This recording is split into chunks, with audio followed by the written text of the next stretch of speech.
dialogues with different groups of people, efforts that weren't enough to appease the protester. Now the country enters a transition period which is full of political obstacles and legal uncertainty. But the new military leader has pledged to hand over power to a civilian government within 2 years. South Africa's Police Minister Senzo Mchunu, who has been placed on special leave since July, will be back before Parliament's ad hoc committee this morning.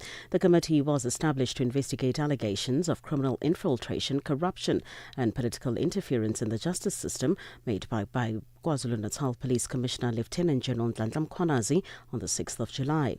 Among others, Mkhwanazi alleged that Mchunu facilitated the disbandment of the political killings task team because he is linked to individuals who are connected to crime syndicates. Yesterday, Mchunu told MPs that he was more than keen to tell his side of the story. From the 6th of July, I'm wearing General Mkhwanazi. From the 6th of July, I'm smelling General Mkhwanazi. And this is the first opportunity that I'm getting to explain myself. And I'm going to do justice to that. And I'm pleading with you to give me the opportunity to do that. Meanwhile, controversial Northwest businessman Brown Mokhotsi says he's fearing for his life following a police raid on his business premises yesterday. Mokhotsi, who is expected to appear before the Madlanga Commission of Inquiry, has requested more time after getting a notice to appear before the commission. He is allegedly linked to Police Minister Senzo Mchunu. Speaking yesterday, Mokhotsi said police told him that the operation at his business premises was a search and seizure, but he said he was concerned for his safety. They took one of the gadgets because I was not there. I want to see if they're going to use what they found in my phone before the commission, because now I'm fearing for my life. I want to see if what they found now, they will use as evidence which they claimed before the 6th of July. I want to see that. Israeli officials say a Turkish team of rescue personnel with heavy equipment won't be allowed to enter Gaza to recover the bodies of the remaining dead hostages. The row over the return of dead hostages has led Israel to limit promised aid supplies to Gaza, but two senior advisors to U.S. President Donald Trump have said plans to demilitarize the Strip and build a new transitional government are underway. The BBC's Sebastian Usher has the story. There appears to be a general acceptance by the US and other mediators that recovering the remaining bodies of dead hostages in Gaza is likely to be a slow and difficult process, and that the issue should not be allowed to endanger the ceasefire. But although Israeli officials also seem to accept that outside help and specialised equipment will be needed, the latest reports in the Israeli media suggest that the government believes that Hamas could find and recover more than the 9 hostages it's so far returned. But Israeli officials are reported to be prepared to allow more time for Washington to apply more pressure on Hamas. Recapping the top story this hour, at least 3 people have died in Kenya after police fired gunshots and tear gas in a stadium where crowds of mourners had gathered to see the body of former Prime Minister Raila Odinga. For any news stories you would like to share with us, please do send an email to newsroom@channelafrica.co.za or call us on +27 11 714 4459. For Channel Africa News, I'm Cholani Tulo Mwepe. SABC News. The African Perspective.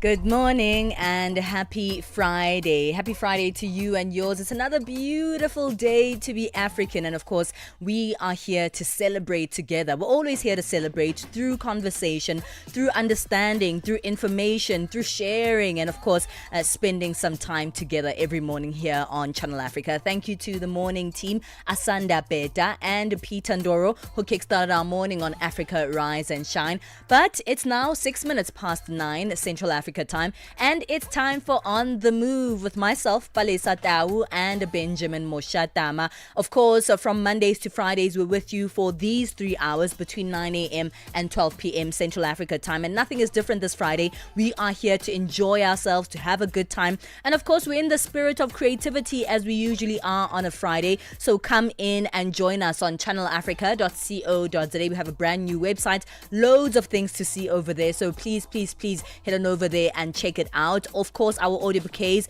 DSTV 802 and OpenView HD channel 628 and the SABC Plus app. Well, we start off on a storytelling note, and as Africans, we are synonymous for our stories. We are really good storytellers, and that's how we've also handed down our history from generation to generation. Do we still have that same oomph for telling stories? And if we do, we certainly should be gathering to speak about those, and of course how to remain authentic in how we tell our own stories. We're chatting about the Afro Tellers Conference that returns to Johannesburg from the 23rd to the 25th of October this year, and this event brings together storytellers of all kinds, artists, researchers from Africa and the diaspora, under this year's theme, Our Stories, Our Voices, Our Power. And then we move on to a really jazzy theme in the next 2 hours of the show, where we speak about an event called Kids Love Jazz that really shows the excitement that young people are bringing into the jazz scene, not just as talent but also as enthusiasts alike. And we'll be chatting about that with its founder in the second hour. And then we're wrapping up with more jazz in the final hour. Happy Friday, Benjamin. Hey man, happy Friday to you as well, Pauline. Happy Friday to you, the Channel Africa listener. Thank you for joining us on all those platforms, DSTV channel 802, OpenView 628, on www.channelafrica.co.za. Hey, let's go back to what we're expecting on the show today. Keeping that jazzy theme, we've been speaking about the colored community a lot this week. It's been a reference, and I think the colored community is very much misunderstood in many ways, and one of the ways that it's really not also paid attention to, it's through its lineage of jazz music. Today we're going to have Mark Fransman, who's a South African jazz pianist, composer and education practitioner who's stationed in Cape Town. We'll speak about his distinctive sound of jazz, classical and African music, but also ideas of identity in terms of the jazz genre that is born from Cape Town. There's so much jazz in that part of the world, and most of that still needs to be unearthed. So that's what's coming up on the show today. Remember, stay in track, stay in touch with us right here on Channel Africa. Remember, our WhatsApp number is +2763 406 9126. You can text us or voice note us there, or you can find us on all our social media platforms. In fact, we are streaming live on YouTube as well as on our Facebook page, so you can say that you can be in the same room with us. There's no excuse where you can say, no, I'm not quite sure how to get engaged. You can. Remember, when you land there on that live stream, let us know where you're listening to Channel Africa from. We always love hearing from you. It makes the show so different and unique. Hey, let's keep moving. It's a Friday. Let's enjoy it. Tune in and turn up the volume. This is Channel Africa. The right music all the time.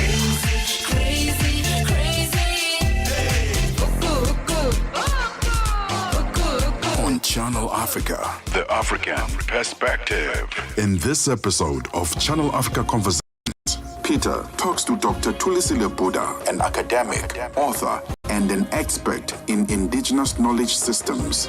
Join us for a compelling discussion on preserving African languages and traditions in the digital era.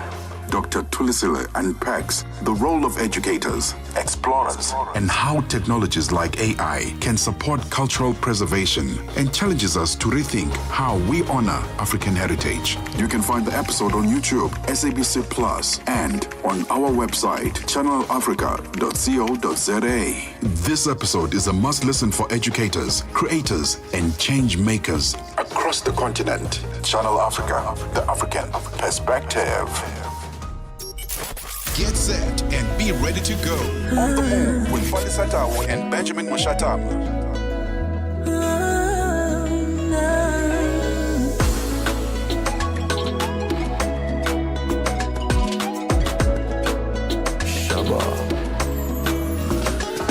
Passe un peu haut, je t'en prie. Bénis mon mari, que sa journée se passe bien, que ta grâce l'accompagne. Toi-même tu sais que c'est lui qui dirige cette famille. Allons, donne-moi la force de le soutenir, parce que son corps, c'est mon corps, sa richesse est ma richesse, toutes ses peines sont aussi les miennes. Je partage la vie avec lui. N'oublie pas que tu m'as promis de toujours nous bénir, oh Seigneur. Regarde mes genoux, bénis mon homme, bénis mon homme, que toutes ces wara passent dans ton feu. Bénis mon gars, bénis mon mari, que toutes ces wara passent dans ton feu, ton feu.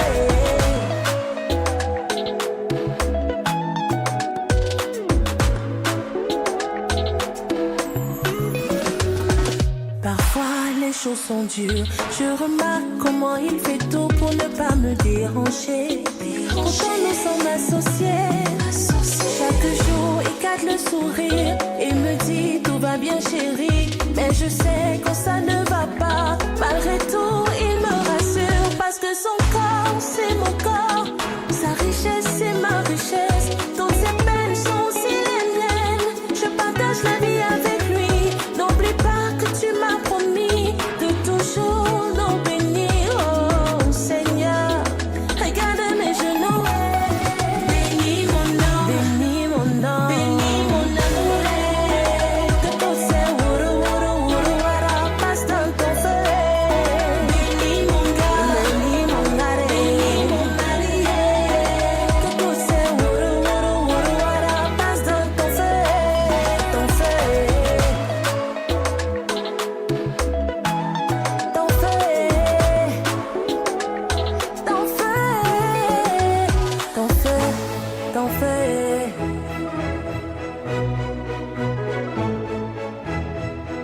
ton feu.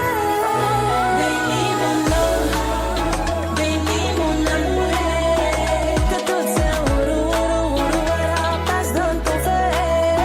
Bénis mon gars, bénis mon mari, que toutes ces wara passent dans ton feu, ton feu.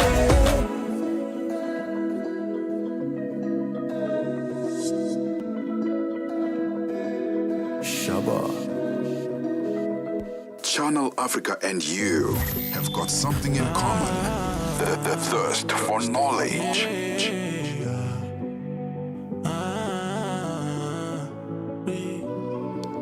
I put nothing above you. You know I put nothing above you. So many lies, but girl, you're the truth. And I'm so proud to call you my boo. I stick with you just like a tattoo. Forbidden love like it's taboo.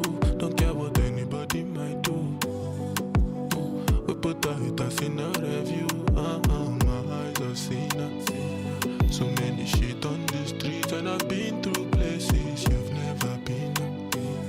I know be small picking. I don't chop breakfast, lunch, and chop dinner. My heart is cold like the winter, but you want me up, Angelina. So I give unto Caesar what is Caesar's. Girl, you like my work, and it's giving love. You can have it all. I put nothing above you, above you. You know I put nothing above you. So many love, but girl, you're the truth. Girl, you're the truth, and I'm so proud to call you my boo. Stand by you, I will stand by you.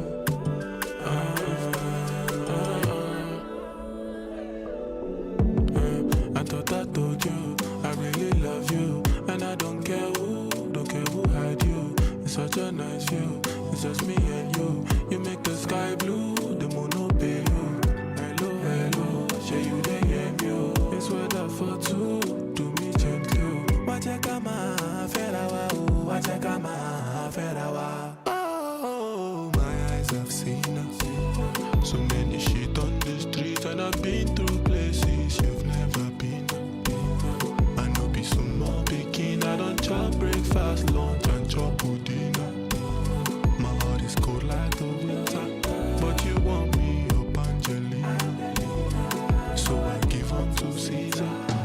she sees her. Girl, you like my work, and it's giving love. You can have it. I put nothing above you. You know I put nothing above you. I'm in the love, but girl, you're the truth. Yeah, you're the truth. And I'm so proud to call you my boo. Hello,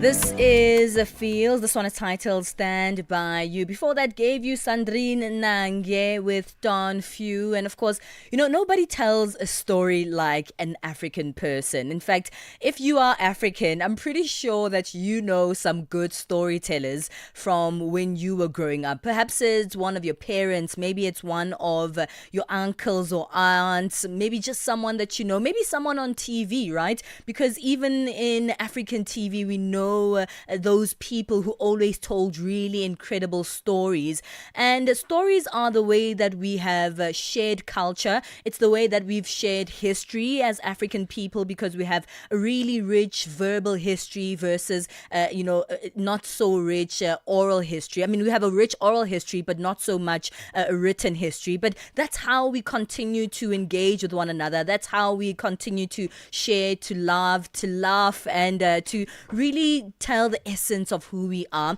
And it's not just for mere entertainment. It's aimed at reflecting our times. But most importantly, the oral tradition is important to carry the stories of our past. Now we're speaking about this year's Afro Tellers Conference, which returns to Johannesburg from the 23rd to the 25th of October. And this event brings together storytellers, artists, activists, and researchers from Africa and the diaspora under the theme, Our Stories, Our Voices, Our Power. To speak to us more about this is Wilson Chivanga, who's the CEO of Thrive Africa. Wilson, thank you so much for joining us. Good morning. Good morning. Thank you for having me. What had you falling in love with storytelling? Well, it starts off with my grandmother sitting with me when I was a kid with my siblings and telling us these beautiful stories about how she grew up. And she had this beautiful way of weaving the magic of the past, with her words. And she would take us into this mystical world, really. So, so that's where my love for storytelling began. But I guess also growing up and becoming more conscious and really understanding the power of story also then made me realize that this is something that we need to talk about and really focus on, especially as Africans, because like you rightly said, we have such a rich history of, storytelling. But I think along the way, we've lost it. We've lost the essence and the power of it. Mm-hmm. And sadly, some people have taken advantage of that and, either hijacked our story or thought that they could speak on our behalf, and that is why we have a lot of misrepresentation about Africa and misrepresentation of who we are as a people, because other people have taken that and really made it their mission to tell the African story on our behalf.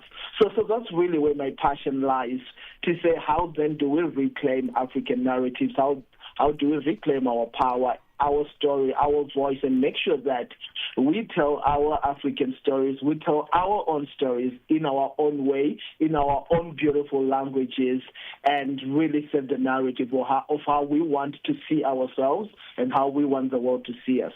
Well, Wilson, we'll chat a little bit about the how, because that's the interesting one, especially the fact that you started the conversation saying, we've lost the essence of our storytelling here on the African continent. I think the how is what we're going to investigate. Today we're speaking about storytelling on the African continent. The Afro Tellers Conference is taking place in Johannesburg very soon, bringing different storytellers from different parts of the continent. We'll speak to Wilson Chivanga, who's the CEO of Thrive Africa, a little bit more about storytelling. It is a Friday, so we really get creative today.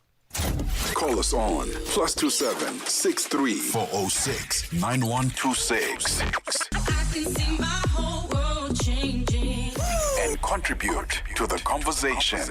Nkhanza zokhudza amuna ndi azimayi kapena kuti gender based violence, GBV, zikuwononga mioyo komanso phwasula midzi zikuchitika m'manyumba, m'masukulu, malo ogwirira ntchito ndipo kwambiri mwakachetechete, koma sizikuyenera kupitirira. Mukazimva yankhulani, ngati mwakhuzidwa funani chithandizo, chifukwa kusachita chilichonse sikuthandiza. Mverani kuma wireless onse 14 a SABC kuchokera lachitatu pa 23 mwezi uno wa Julayi kuti mumve zokambirana, malangizo, masewero, zionetsero za maphunziro ndi mafunso okhuza nkhanza za amuna ndi azimayi ndi akatswiri, anthu opulumuka ku nkhanzazi, okhazikitsa lamulo komanso dziko lonse lokhuzidwa ndi nkhanzazi.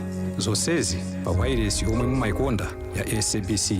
Imbirani pa nambala 0800 428 428 kuti munene za nkhanzazi kapena kupeza chithandizo. Nkhanza zokhuza amuna ndi azimayi zimatha ndi inu. Uthenga ukufikani kuchokera ku SABC. Palesa and Benjamin, fuel your day with fresh African perspective on Channel Africa. All right, 22 minutes past 9 o'clock Central African time. You're still listening to On the Move with myself, Benjamin Moshatama, and Palesa. We're speaking to Wilson Chivanga, CEO of Thrive Africa. We're focusing on this theme that they have, which is interesting: our stories, our voices, our power. It will be that theme that storytellers, artists, and activists and research from the continent actually gathers together in one place and unpacks themes of storytelling. Wilson, just before the break, you were speaking about how we've lost our art of storytelling. Which elements do you think are the African ones that we've lost over time? So, we have such a rich oral storytelling tradition, and I feel that we grew up on stories that were being told, and I think a lot of that, not in a bad way, obviously, with the digital, transition that's happening. A lot of our storytelling has become digital, but I feel we've lost that art of sitting together and actually talking and just sharing these beautiful stories. But also, if you think about it, Africa is the world's oldest civilization. Before we got colonized, before all of that, if you go to Egypt and such places, there were a lot of African writings that were already happening.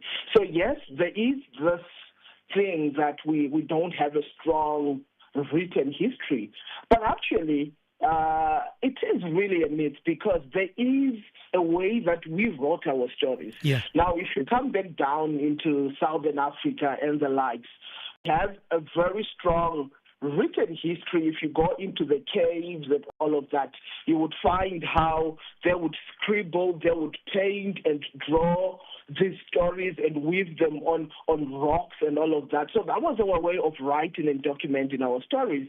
So we have that as well, but we need definitely to be writing more. We need more African authors to emerge and write the stories, right?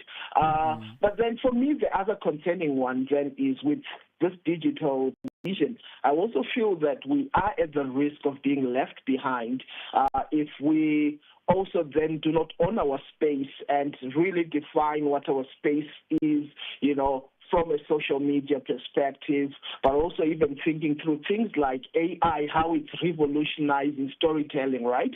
So how do we claim our space so that, we are also not left behind there? And for me, what is interesting is how, if you look at, the algorithms around social media, even AI, how biased it is, right? So there is now need for us to be thinking around the architecture of storytelling, right? Who owns the social media platforms? Can we create our own whose algorithms are more geared and more receptive to African storytelling? AI that is not biased, but which actually takes into perspective our thoughts, our identity as African people. And I think that is how we should be positioning ourselves right now in terms of, the latest trends in storytelling. So it's really about rediscovering the old ways we told our stories, because that's beautiful. And I'll tell you this, I always argue and I say, AI is great and all of that, but you can never take away the value of what connects humanity together. And you know what that is? That is community. That is this beautiful art of sitting together and sharing with one another. And that is something that is really rooted and grounded in our art of storytelling as Africans. So, we can never lose that, because that is really the core of what makes us who we are as a people. You spoke about social media, and essentially, like many other mediums, it is just a medium of telling those stories, but it is us, the people, who tell the stories through various mediums. What for you has been the importance of this event when bringing different kinds of storytellers who use various mediums, some through singing, some through poetry, some through writing, some through research and academia, to come in the same room and also cross-pollinate the mediums and the avenues of storytelling? Yeah, I think the beauty of the Afrotellers conference is really that it brings together storytellers from across the divide. And I think what's beautiful about that is, as you rightfully said, everyone has their own platform. They use different mediums to communicate and tell their stories. But when we bring all of these people together, we then create a space where we can have a critical conversation, which hopefully will help every storyteller in the room to think about who they are as a person, as an African, and how they use their platform and their medium to tell stories. What stories are they telling? Are they contributing to the problem? Because you know what the problem is? The problem is a narrative which is being shared, which portrays us in a certain way, but you can also then shift and turn that, to then use your platform to, challenge those stereotypes, to really begin to shape a new narrative and weave a new story about how you want us to be seen and perceived by the world as Africans. So I think that's the beauty of the conference. It gets us to really have a critical conversation and ask the hard questions. How are we using our platforms? What are we saying when, I am on my podcast and I have 100,000 listeners tuning in? What story am I telling about myself, about my community, about my country? Are we not falling into the trap of reinforcing the negative stereotypes, or are we being radical and even political, I dare say, to challenge the stereotype and really begin to shift the narrative and shift the needle and say, hey, there is more to Africa than the story that we are told about disease, poverty, wars. Because we are a beautiful people. There's so much creativity, so much richness in us. And that's the story we need to be telling. All right, Wilson, let's talk a little bit as we wrap up where this gathering is going to take place. Who can come? Can ordinary people become part of the Afrotellers conference happening in Joburg? Where is it happening? Tell us who can actually be part of it. So the conference is happening 23rd to the 25th of November. The opening on the 23rd is going to happen at Wits University as a film and television cinema. So that's where we'll be in the morning. Then in the afternoon and the rest of the conference, we're moving to the Market Theatre Precinct in Newtown. So we'll be using the multiple venues there, the Market Photo Workshop Auditorium, the galleries there, and even the Market Theatre Precinct as well for our Afrotellers Market, where all the storytellers from across the continent will be showcasing their work at the market on the Saturday. The event is by registration, but we have a live stream link. So if you go on our website, you should be able to see a live stream link, which will allow you to be part of the conversation, to join in. But if you'd want to be physically in the room, please go on our website. It's www.thriveafrica.co/Afrotellers, and you will see a link to register. Once you register and you get yourself a ticket, then you will find yourself in the room. Yeah, but it's open to everyone. You can join in online, but you can also join in person. It's going to be an amazing, amazing experience. Well, Wilson, thank you for giving us your time on this one. It's a fantastic initiative, and thank you for sparking that remembrance of the nature of storytelling on the African continent. Thank you for joining us here on Channel Africa.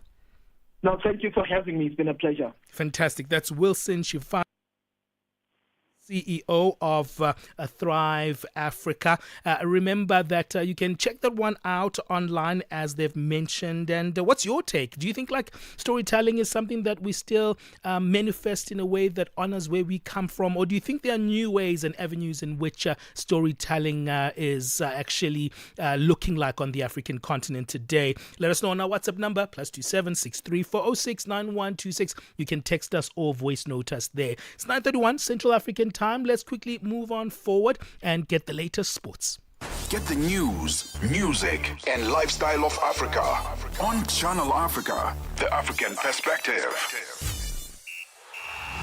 Sports on Channel Africa, the African perspective. In our sports update, we kick off with netball news. The suspended Netball South Africa president, Cecilia Molokwane, is resuming her responsibility after 6 months.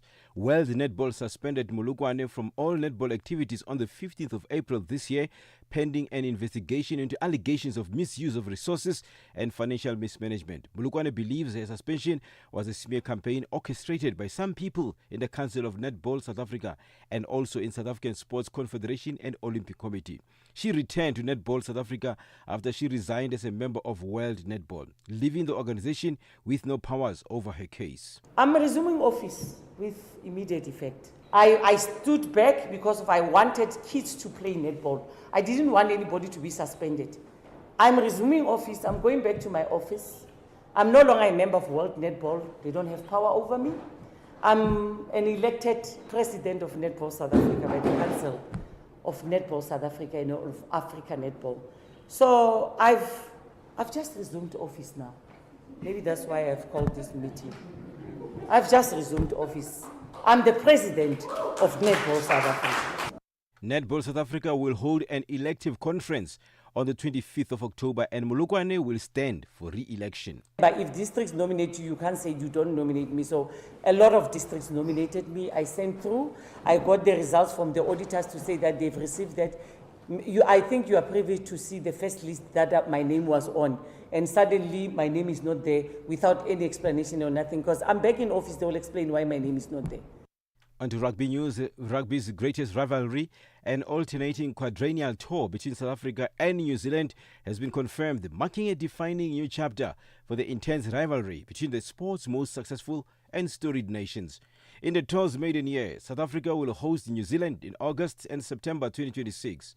The All Blacks kick off the tour against the Stormers in Cape Town on the 7th of August and take on the Sharks, Bulls and Lions to complement a 4-test series against the Springboks.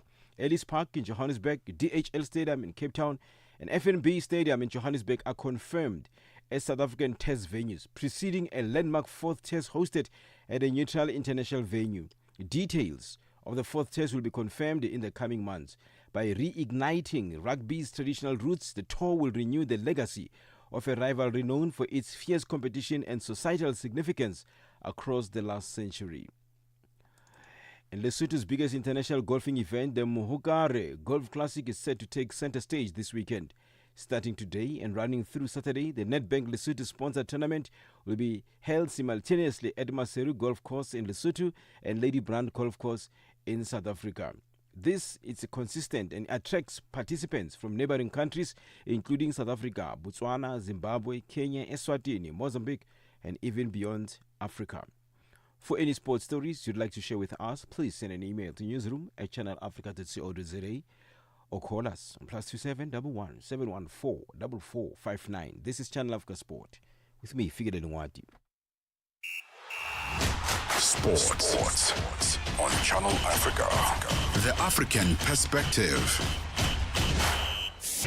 The Midnight Snack, 12 to 3 a.m. Our fitness coach, her name is Yvonne Dimagazo Pasha. How to remain consistent with gyms, Dima, and I'm going to put you on the spot right now. As we are talking, I will send you my picture and I want you to tell me what you think I should work on. Because, you know, when I look at myself, Dima, I think I'm very handsome. I'm so good looking. Oh my goodness. Like here at Channel Africa where I work, I think I'm one of the most good looking people ever. Like sometimes when I look at myself in the mirror, I never get used to how good I look. I'm just amazing. You're okay with the way you're looking. You wish people could and now you want to put me on the spot. Do I need gym? Yeah. I mean, if you can just consider eating healthy, cutting down a few foodstuffs such as junk. The Midnight Snack, every Monday, 12 to 3 a.m. with Chanduko Ligege. Thank you, Figile Ngwati. Let's get our latest business news now with Bunte Hedbush. Business news on Channel Africa. The African perspective. Thanks, Palesa. Good morning. In our top business story this hour, South Africa's Minister for Small Business Development, Stella Ndabeni, says the national government will implement several interventions to re-industrialize the economy of the Northwest Province to drive job creation. Ndabeni made these remarks during the handover of the Mahikeng Digital Innovation Hub. The Northwest has the highest unemployment rate, with more than half of its population without jobs. Ndabeni says government will continue with its efforts to drive inclusive economic growth and unlock new opportunities. When we build factories now to process the mines that are found here, it means we'll be able to assist them get the jobs. That's why at the center it's not only the incubations that we are putting, but the partnership with the Department of Higher Education and Training to say there should be skills that are relevant to open those factories. That's one intervention. We will also be providing a township hub in one of the townships identified by them. There we're going to have different groupings of entrepreneurs now being able to have access to market. The board of Johannesburg City Power in South Africa has cleared its CEO, Chifularo Mashava, of allegations of nepotism, unqualified appointments, and irregular procurement processes. The entity says investigations conducted by an independent law firm found no facts to substantiate the allegations that the CEO inflated payments to contractors. City Power spokesperson Isaac Mangena says the probe revealed that Mashava did not influence hiring processes of alleged family members. After an extensive review of the documentation, interviews with officials, the report found these allegations to be without basis. The investigations confirmed that Ms. Mashaba did not participate in or even influence any recruitment processes involving individuals alleged to be her relatives. It further verified that those individuals met all competency and qualification requirements for their roles and that the CEO recused herself where appropriate. The report concluded that there was no evidence of favoritism or policy breaches in the appointments. Morocco's Finance Minister Nadia Feta Alawi says Morocco will adjust its upcoming budget to prioritize spending on health and education, as well as allocate some additional funds to reduce regional inequalities. Youth-led protests have spread across the kingdom in recent weeks, revealing anger over poverty and public services. Alawi says the youth have expressed their desire for better education and health through these protests. She says the government spends just under 9% of GDP on these two areas and that they'll reallocate for quick wins and reprioritize projects such as getting local hospitals up and running in this budget. Egypt has raised prices on a wide range of fuel products today, marking the second increase this year. The country's petroleum ministry says this is in line with government policies to reduce subsidies and ease a budget deficit. The increases of 10.5% to 12.9% on a wide range of petroleum products follows a hike of nearly 15% in April.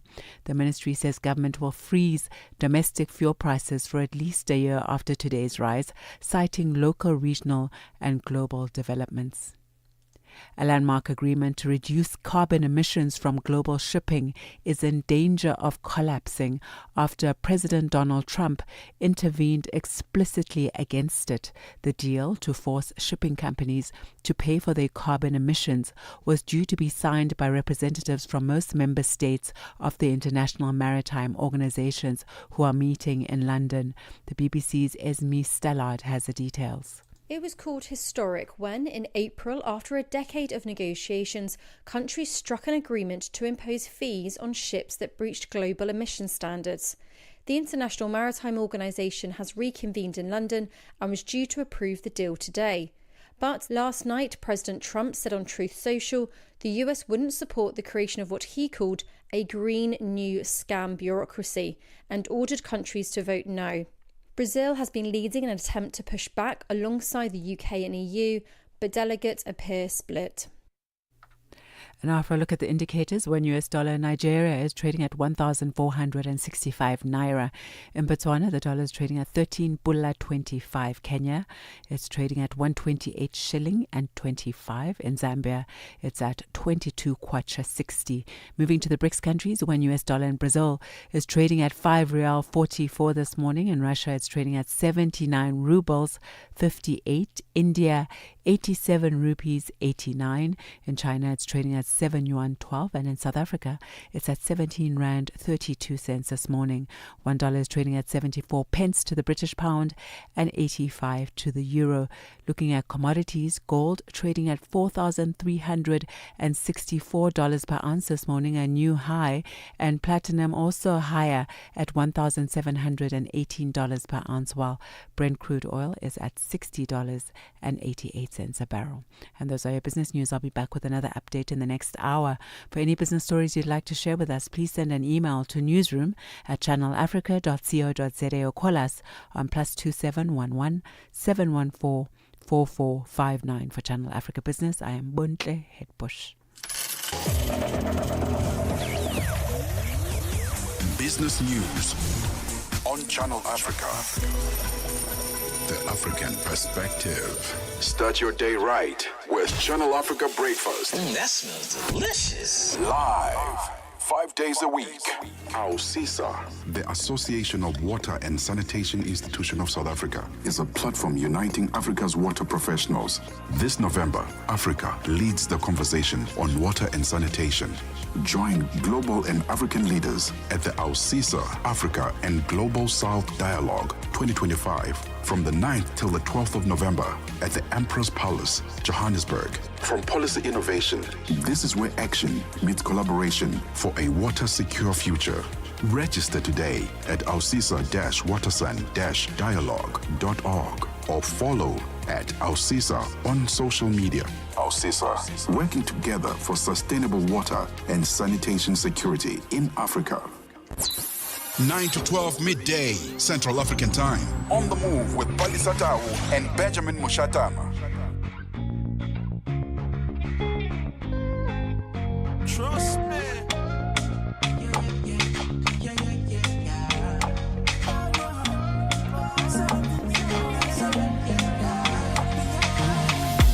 Kelly, your body, your ten. Man, wanna kiss a caress, yeah. The way you move, no feel like you be different. Me need to know where you're from, girl. Ooh, something must be fishy. Why everything about you, little? Excuse me if I go and be greedy. Been a long time and time is really tight. You get it understood. I just want your body sleeping in my room. Put on your dancing shoes. Girl, come show me what your waist can do. It be up loud. Can't deny you got me in the mood. Put on your dancing shoes. Girl, make you show me what your waist can do. My baby, move like a goddess. Cause she a 10, she not pretend, yeah. Ooh, baby, one of a kind, yeah. The way she whine, got these other girls offended. Move, my baby, move like a goddess. Cause she a 10, she not pretend, yeah. Ooh, baby, one of a kind, yeah. The way she whine, got these other girls offended. You don't understand the pressure you got me under just from the sight of you. What you have done, you cannot undo. You and I make a silly combo. Let's be serious, you are highly favored. Jack, look, it's time to make this creature. You don't look like you're from Giddy, Lagos. Thinking you're from Barbados. Get it understood, but I get no other mission but to shift your wound. Can't tell me who are you, why you have to sweep me off my feet like broom. I'm emotional, I'm moved, tears in my eyes anytime I lose. I'm interested, are you? We go pattern every little thing in my room. My baby, move like a goddess, cause she attending, she not pretend, yeah. Ooh, baby, one of a kind, yeah. The way she whine, got these other girls offended. Ooh, my baby, move like a goddess, yes. Make her the same, protect your body cleansing. Before you leave, oh baby, make her put it on the table. Baby, move like a goddess, cause she attending, she not pretend, yeah. This is Bayani featuring Aruga. It's titled God. Yes, you're listening to On The Move right here on Channel Africa. We're speaking about storytelling, and I'm so glad that I asked our guests the first question and said, you know, what is it that drew you to storytelling? Because we all have a story about storytelling, right? Especially from childhood. I do. I know that I do. My mother used to tell really incredible stories, taught us to tell stories, so much so that one of the favorite stories that we were told, I loved it when my elder sister Kagiso would tell me the story. So my mom taught us the story, but my sister and I, so our older sister had her own room and we shared a room with those double bunk beds. She had the top bunk, I had the bottom bunk. No privacy. She had the top bunk, I had the bottom bunk. And I would always, like, every time we're in the room, Kagiso. And she knew what was about to happen. It was Tsilane, actually. Oh, Tsilane, okay. So Tsilane is a very famous, folklore story that we know in the Tswana community in South Africa.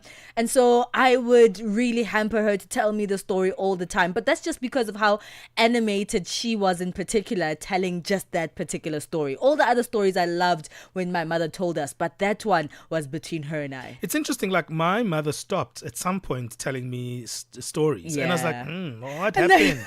Like, what's going on? I mean, these were great life lessons. Keep going, girl. You know, I remember when I was young, I mean, my mom has told me a couple of stories, but I think the stories just changed now. I think I'm probably wrong saying that she stopped telling me stories, because, you know, my family, one of the greatest things that we do on any day is that we sit around and we listen to each other and talk. So I love the situation where I'm just with my uncles and I'm with my mother and my aunts, and they're just telling you stories about how they grew up and how they kind of lived life and some of the challenges they had with, their parents as well, and the challenges that their parents also had. And that kind of gives me kind of a clue of my lineage, right? And that's the thing. We think storytelling has to be a story of fiction, right? But there's so many stories that are told from generation to generation about ourselves that are as critical as the fiction stories. I know the fiction stories are also as critical because they also tell you of an underlying theme or story. There's always kind of a lesson to learn from those folk tales. But yeah, it's so interesting when today I sit with my family and I just listen to their tales and their stories.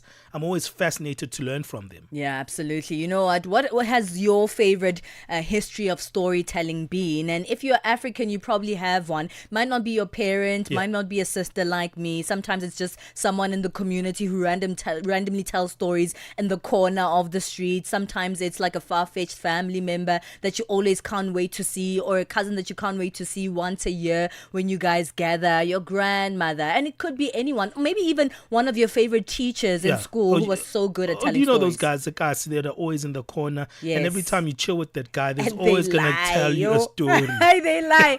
Abo Mashaya, those ones, they say the most, they say the most random things and they lie so much. They'll say, you know, one day I was like in a billionaire's mansion, and I'm like, are you sure? Maybe. Okay, let's keep things moving. Let's hear your thoughts on this one at Channel Africa 1. The rhythm of Africa, the pulse of the continent. This is Channel Africa, the African perspective. Es-tu préoccupé par quelque chose? Es-tu passionné par les questions qui comptent? As-tu une voix qui mérite d'être entendue? Eh bien, nous avons la plateforme parfaite pour toi. Téléphone-nous ou fais-nous un WhatsApp au +27 66 408 87 42 et nous te rappellerons. Sois dans la conversation. Salut Channel Africa, ici Beno le diamant rouge et Binal Export depuis le Cameroun, le pays des lions. Voilà. Sois dans la conversation. Il ne s'agit pas seulement de parler, mais c'est ta chance d'exprimer ton point de vue, de partager tes opinions et de t'engager avec une communauté qui valorise ton avis. Suivez-nous sur les réseaux sociaux, visitez notre site www.channelafrica.co.za et préparez-vous à partager vos points de vue sur Channel Africa, la perspective africaine. No time to waste. Be on the move with Benjamin Moshatama and Palesa.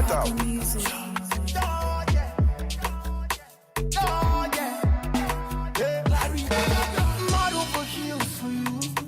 You're touching my heart, it's true. My feet I sacrifice for you. For your body a Scooby-Doo. Nobody holy pass. But when I see you, I'm also cool with temper. Are you a Bugatti in December? Hey. I rock a body that rocks my body. Do you rock a body that rocks your body? Good love and don't hurt my body. If you scope and be, I'm sorry. Cause I don't want to be. I don't wanna pay for the fee. Don't wanna feel bad when we cheat. Right now, I'm not it. Oh, I don't want to be. I don't wanna pay for the fee. Don't wanna feel bad when we cheat. If not try to live, oh, I'm not it. It don't matter whether you be a jackpot, but all my love don't cause a thing.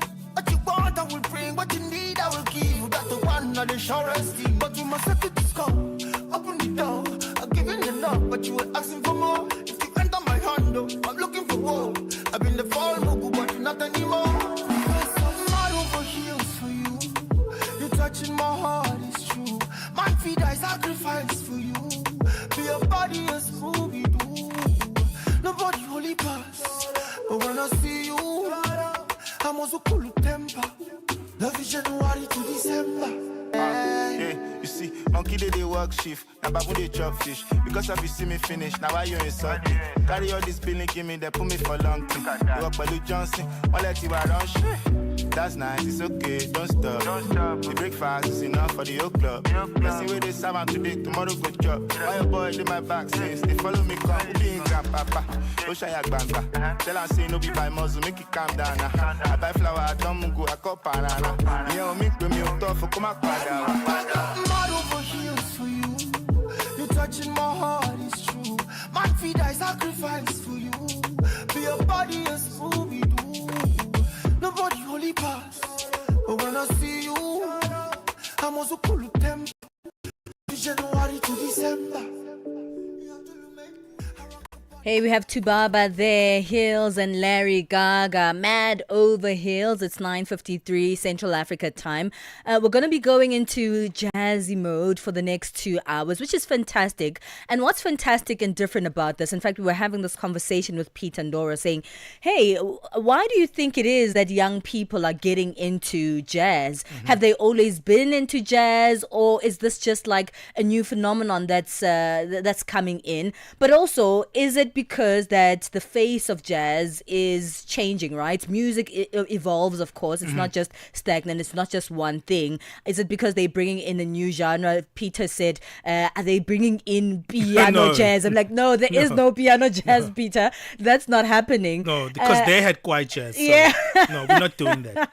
We're not piano jazzing. But it's just beautiful to see like an extension of a culture that's always existed coming into the new generation. I think it's because you're just getting younger jazz musicians, you know. Yes. And they're appealing to their own audiences. It's interesting that, you know, when I look at what's happening, I've been a jazz fan for a long, long time, right? But like when you look at the music and the sound, it's not really changing that much. That's the interesting part, right? Whereby you would think like as like other parts of the continent, you know, there's a lot of like hip-hopifying the music or like making it a little bit soulful, maybe like a new soul jazz kind of vibe. We're here in South Africa or in many parts of the African continent, you just get people just reinforcing the narratives of like Afrobeat and also the tradition of the original jazz that we have. So it's kind of paying tribute to the past, which is fantastic. It's not like they're going off the rails and saying, no, we want to try something new. It's kind of a reinvention of something that always has been, and I find that remarkable. It is quite remarkable. And so we're going to be going into that jazzy note. Speaking about an event called Kids Love Jazz, that's why we're speaking about young people and jazz music. But we were just speaking right now about storytelling. Yeah. And I just got a text from my mom, right? Yeah. And it's a bit of a sad one, because we're speaking about, who's your favorite storyteller, who tells the best stories. And my mom says these days we can't tell our grandchildren stories because we're always warning them about dangers of human trafficking, etc. So crazy. Now, the time together, spent together is always about, hey, be careful about this, be careful about that, try not to do this, try not to do that. These are the dangers out there, but there isn't really enough time to sit around and tell the stories like they used to. So, no, but it's sad. That's a little bit sad, isn't it? But I hope that we don't do that too much, and we don't replace our beautiful narratives with things that are actually sad. Yeah, right. Because sad things have always happened, right? Sad things have always happened. Yeah, these days there's so many dangers out there. We can't really ignore that. But, when we can find time to storytell, to engage, to connect, we should definitely do that, because there has to be rainbows even in sad times, right? And the rainbows are that. Rainbows are those grandmothers still telling the stories that they used to. The rainbows are, us as siblings and cousins and people just coming together and laughing together and telling those stories, because we can't just think about sadness all the time. As a parent, do you think you were a good storyteller to your son? I was an incredible storyteller, let me tell you. I'm terrible at storytelling. I was so good. So I really engaged my son in bedtime stories and reading books at that time. And we used to have all these random books because my mom had a daycare center, and so that we had all these. You had resources. We had resources, right? And some of these books were donated from different parts of the world. And here's an incredible one. There was a Spanish book. I can't speak Spanish, obviously, right? But there was a Spanish book that was donated there. And it used to be me and my son's favorite story, because you would make up stories? It would have a Spanish page and an English page. So we knew what the story said. But what would be fun is putting on a Spanish accent and pretending to read the Spanish. I wouldn't skip over the Spanish bits. I would read the Spanish page. Do it for us. Let's hear the accent. No. I'm not doing it for you. But we'd go over this, and then we just created our own. Hey, you're not my son. You are not my son, Benji.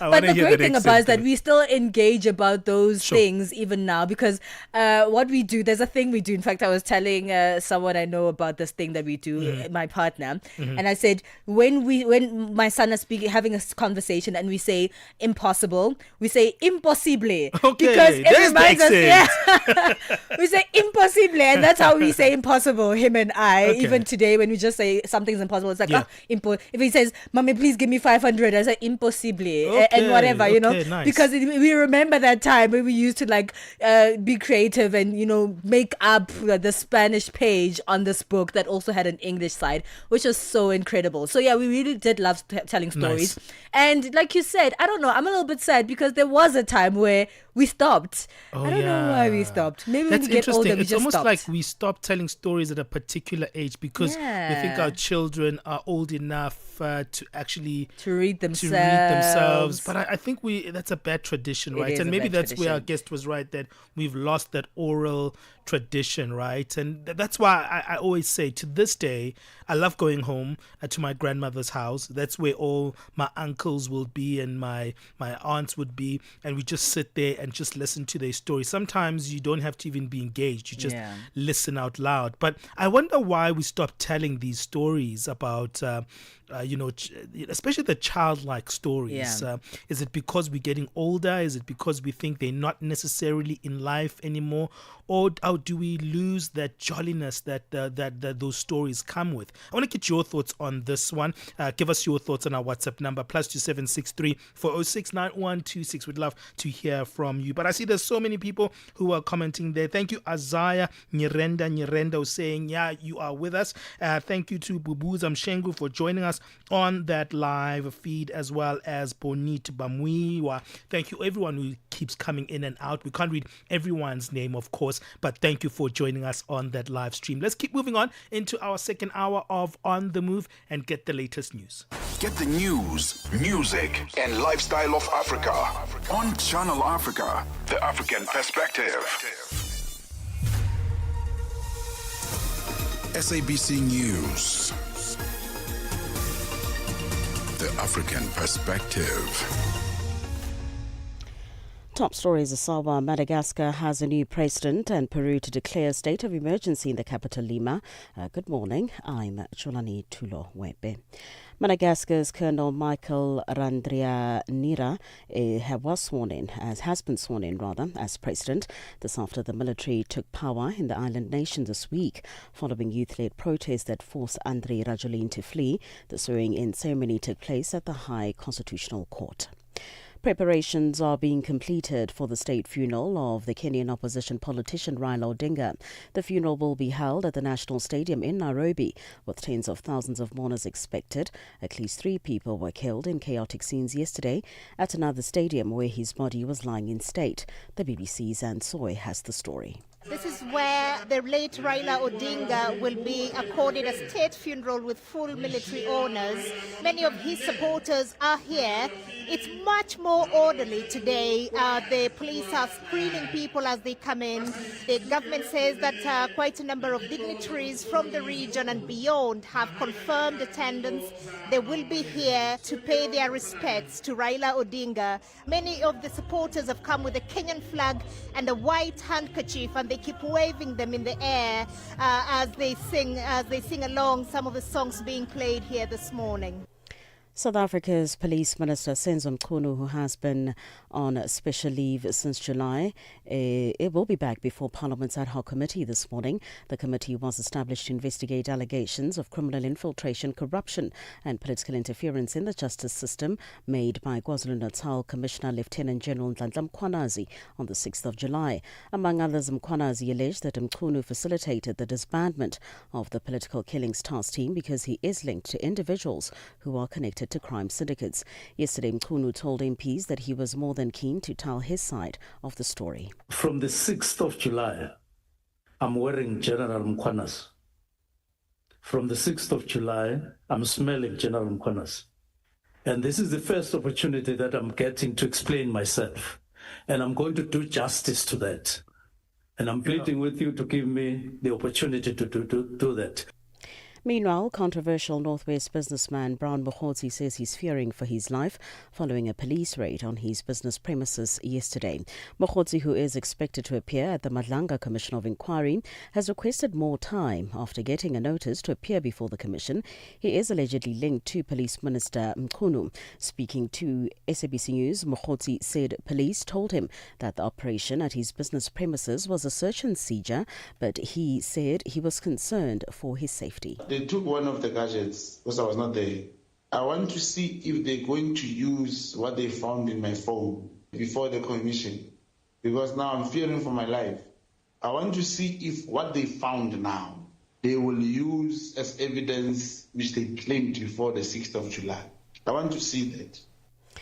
The government of Peru is to declare a state of emergency in the capital Lima following a wave of protests that's left at least 1 person dead and dozens of police officers injured. Prime Minister Ernesto Alvarez said a package of measures was being prepared to tackle insecurity. The BBC's Mimi Swabi has the story. Youth-led demonstrations have brought thousands of Peruvians onto the streets in Lima and other cities. They're frustrated by the authorities' failure to tackle the spiralling crime crisis. Extortion is at an all-time high, with dozens of transport workers and other victims killed for refusing to pay protection money to gangs, such as Venezuela's Tren de Aragua and Peru's Los Polpos. The immensely unpopular former president Dina Boluarte was impeached by Congress last week for moral incapacity, but her successor Jose Herri is proving equally unpopular. He's now Peru's 7th president in less than a decade, but some question how long his office may be. Recapping the top stories this hour, Madagascar's Colonel Michael Randrianiri has been sworn in as president. For any news stories you would like to share with us, please do send an email to newsroom@channelafrica.co.za or call us on +27 11 For Channel Africa News, I'm Cholani Tulo Wepe. SABC News. The African Perspective.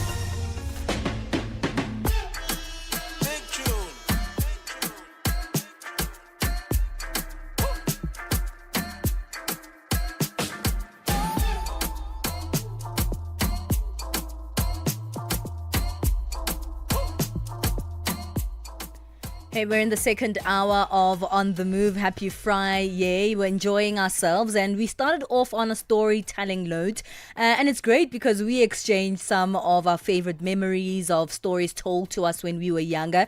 And now the stories that we tell to the younger generations. But it's not just in those avenues that we've told stories, but we're moving on and going into a more musical note, speaking about an event called Kids Love Jazz. You're like, what? Jazz isn't associated with young people, but that face of jazz is actually changing. We're getting younger artists, younger composers who are really exploring and making the jazz genre beautiful once again, or continuing to make it beautiful. But also the audiences are getting younger, and a lot of jazz enthusiasts have become young people. So we'll be speaking to the founder of Kids Love Jazz, this incredible event that brings together workshops to learn, live performances, hands-on activities, really a perfect introduction to the world of jazz for young people who are only getting into it, but also a great creativity and self-expression for those who've always loved this genre. Yeah, man, it's wonderful just seeing also a younger crowd in the space and filling the room, because a younger crowd also has just a different response to the jazz genre. Energy. They are rowdy. Yeah. And you hate that, Ben. I know you hate that. You used to hate it. I used to hate it, but I'm okay with it. I'm like, this is where we are, and as long as we're all enjoying the music together. Yes. So yeah, we're going to be doing that. And Mark Fransman is going to be joining us, an educator and also a wonderful jazz musician. And what he's done over the years, he's actually transferred even the jazz lineage to the next generation as an educator. So I think we've got a wonderful theme today around jazz. Remember, we're still streaming live, so go to our YouTube page. In fact, subscribe, man. Become part of the Channel Africa family. It's always good to get news from that African perspective, and we give you the latest news. So it's wonderful that you can be on that platform and check the African conversations on that YouTube channel. Hey, let's get going. It's a beautiful Friday, and remember, we still have the Q&A. And I thought I was in the lead, but I'm not sure where we are because, Palesa rejected the last week. So, but remember, Arthur Mufukate, the king of Kwaito, stood with me and said she cannot lose. So we drew last week. Okay, all right. We'll do the Q&A today and see who wins. So that's what's coming up on the show today. Benjamin Moshatama and Palesa on the move.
Dopamine, you take over my body, oh.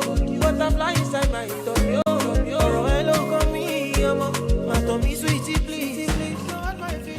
Hey, that is Adekunle Gold with one titled Obimo. He has some new music out in the year 2025, so do check it out. Right now, let's take a break. We'll be back and seeing what the kids are doing in Johannesburg, South Africa in the jazz scene. Call us on +27 63 406 9126 and contribute to the conversation. Africa, voici Abedi. Oui, c'est moi. Abedi est un passionné de musique dans l'âme. Il a un goût pour toutes sortes de musique et passe ses journées à écouter Channel Africa. J'aime beaucoup la musique africaine. Ok. Devinez quoi? Channel Africa veut aider Abedi et les mélomanes du monde entier à découvrir encore plus de musique incroyable. C'est pourquoi Channel Africa appelle les artistes africains à soumettre leur musique. Chers artistes, n'oubliez pas de nous fournir toutes vos informations pertinentes à l'email adresse musique@channelafrica.co.za. Les soumissions sont votre chance d'être entendues, mais elles ne garantissent pas une playlist. Toutes les soumissions seront soigneusement examinées pour voir si elles répondent aux exigences de notre station. Channel Africa, la perspective africaine. Palesa and Benjamin, fuel your day with fresh African perspective on Channel Africa. Hey, we're going to be looking at something that you might think is of an older generation. Every time I talk about jazz, Palesa's like, Ben, you old. No, it's not just for the Ben, old. don't lie about me. Do not lie about me. She just rolls her eyes and she's like, there's the gosh. oldie going Benji, on and on about first this of all, jazz music. I listen to a lot of jazz. Yeah, no, I no, I'm listen just to a lot of I'm jazz. allowed to tease you. Are you allowed to tease me? But don't lie about me to the world. The whole African continent is listening to this and they don't know if you're telling the truth or you're lying. Okay, so I have to say, lying is not teasing. I'm teasing you are lying Okay. while you're teasing. Well, there's a younger generation that's actually part of the experience of jazz. It's not just an event. I think it's kind of a movement. It's called Kids Love Jazz, which brings together talented young musicians and seasoned jazz performers for a gathering of music and fun, specifically designed to cater to a younger audience. And it's very interactive at times. At times it includes workshops, live performances, hands-on activities. It's the perfect introduction to the world of jazz, promoting creativity, self-expression, and a lifelong love of jazz. We're joined by Vuyo McLeod, who's a founding director of Kids Love Jazz on the show. They're having an event that's coming up as well in Joburg and Cape Town, and we're looking forward to that as well. Vuyo, thank you for joining us here on Channel Africa. Thank you for having me, and thank you for the viewers as well. Vuyo, I'm looking at how young you are and how young you sound. I'm like, this guy runs an entire festival on a generation of people that was actually older than him. How did you come up with this concept of Kids Love Jazz?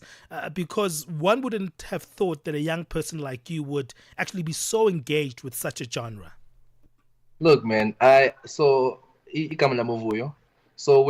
Kids Love Jazz, from its inception, I think it came about. It wasn't just me. It was like a group of everybody in my team.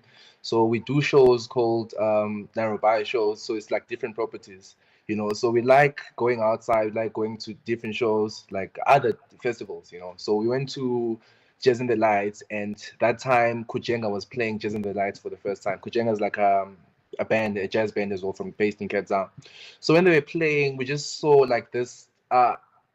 Like a rap, like we just saw kids. I don't know if you know, like if you've been to Jazz in the Lights, Yeah. So we just saw like the youth just like moving from different places, just going to the stage just to listen to Ikujenga, and they were singing along to Sure. that.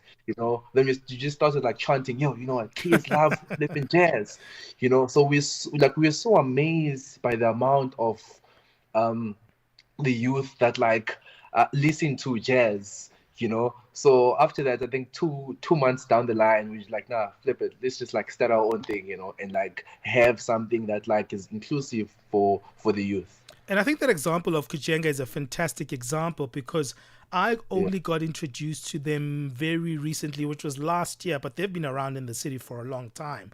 But they are an outfit of very, very young musicians, and they've released, I think, up to 2 albums, if not 3 right now, and just doing a wonderful work in terms of the jazz genre. And it's not just the listeners that are jazz lovers, it's also the musicians themselves. So it's also a wonderful celebration to be in this moment where the genre is actually not just loved by listeners, but also it is a practitioner. It is a practice, rather, that many young practitioners are now delving into. For sure. I think it's something that we should like look at, your Miriam Makeba, your Begim Selegus. So they did not start being jazz artists at 7 or 40, they started as young cats, So I think that it was a lost art, what we're reviving. We're reviving something that's there. We're just like pointing it out to people that, the kids love jazz. It's just a reminder, we still love jazz, So like it's nothing new. Really, it's just like we're creating that platform, that like kids can just like own it and say this is ours, And I'm glad that you're saying it's nothing new, because that example you gave was great. Some of the greats that we know didn't just start at their elder age, but there was something different of that time, because the youth music of their time was jazz, and then they grew with it, and we saw the evolution. So when we when we were young, we saw jazz as an older people genre, because they were already old at the time. We have so many genres right now that we're growing up with, and jazz isn't really the most mainstream one. So what do you think it is that has drawn young people back into a genre that wasn't the genre of their youth, however, a genre that they still resonate with? I would like to raise my hand and say we are also part of this revolution that's happening. I was talking to a friend weeks ago, and we're just talking about how like this rapture thing is a real thing. Like everyone loves jazz now, like jazz was not a thing, So it's I think it's like it's an era thing, It's like it's that era again where we're reviving it, like we're bringing it back, So it's if we look at all the genres, like your R&B, your kwaito, like they all come from jazz. R&B is rhythm and blues. Blues is one of the category of jazz. Like everything comes from jazz, because jazz is just instruments. Like you need instruments to make a beat. So jazz is there. But also another thing that it's just a realization that I had recently is that jazz is healing, so like in different ways. Like you can just like sit down and listen to jazz. Like there's a certain type of jazz that you can listen to and then you just heal. And we are in need of healing as people, But I also think one of the advantages that kids love jazz is doing is that you've got young people who even understand eventing, but also from a social media context, right? I like how you frame your event when it comes to just the imaging of it in terms of your branding, but also how you put your content online. Do you think that's also been something that's been a recipe where you're able to access a younger generation? 100%. I think it's one advantage that we have as the team is that 90% of us come from an advertising space or a creative space. So we are able to bring all those ideas in and know what markets, how to approach the markets that we have, from the look and feel of the shows, from the posters that we put out. We don't just put out posters, but then we put out with an intention to attract people, So I think another thing that attracts the kids is we try and make sure that our tickets are not expensive. Jazz is expensive, like musicians are expensive, But we try and still keep it into, or which we don't even know how we do it, but then we do it. But we try and keep the tickets into an affordable price for students, because that's one thing that's years ago that's still happening now. That's jazz spaces are not accessible to the youth, So you need to break your bank in order to just go to a show, which is fine. But then we don't want that for the youth. We want youth to be able to be in these spaces as well. Fantastic. I see you've got a lot of fans on our social media. I see Katlego Katli Mkhwanazi say kids love jazz, and I see them with a lot of heart memes there, and I see Portia and Tsikani so saying kids love jazz. So kids love jazz is taking over our social media as well. Guys, stop it. This is Channel Africa. Oh, don't stop. We love it. Don't stop. Well, thank you for joining us on that live stream. If you're not, you can join us there on our Facebook page, simply titled Channel Africa, or you can go to our YouTube page, also using the handle at Channel Africa 1. It's 20 minutes past 10 o'clock Central African time. Stay with us.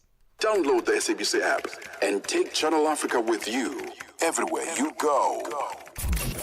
Darubini ya Afrika na I am Henry Shakif. Mgombea urais wa chama cha wananchi CUF Gambo Samatindo ameitaka serikali ya Tanzania kuweza kutoa msimamo wao wa wazi kuhusiana na matukio ya utekaji watu. Tamko hili la mgombea huyu wa CUF mnalichukuliaje na nini mtazamo wenu? Haya ndio masuala ambayo sisi kama watetezi wa haki za binadamu au shirika la utetezi tunapenda sana, ni moja ya kazi ambayo tunaifanya. Lakini tatizo hili limekuwa sugu kwa hivi karibuni. Hili linaleta tafsiri gani kwa nchi ya Tanzania kiujumla? Mnasimamia wapi mpaka hivi sasa, na je, mmekwisha kutoa tamko lolote? Ndio, sisi tulitoa statement yetu. Sasa ni jambo la kutisha sana kuona mambo yanaendelea, na inatisha sasa hivi sana. Watu wanaonekana kukasirishwa sana na matukio ya namna hii. Darubini ya Afrika kila Jumatatu hadi Ijumaa kuanzia saa 11 kamili hadi saa 12 kamili jioni majira ya Afrika ya Kati. Keeping you on the know and on the move. It is indeed true. The kids do love jazz, and that's an exciting event that we're chatting about in this hour of the show. Still joining us, Vuyo McGlad, who is the founding director of the event Kids Love Jazz.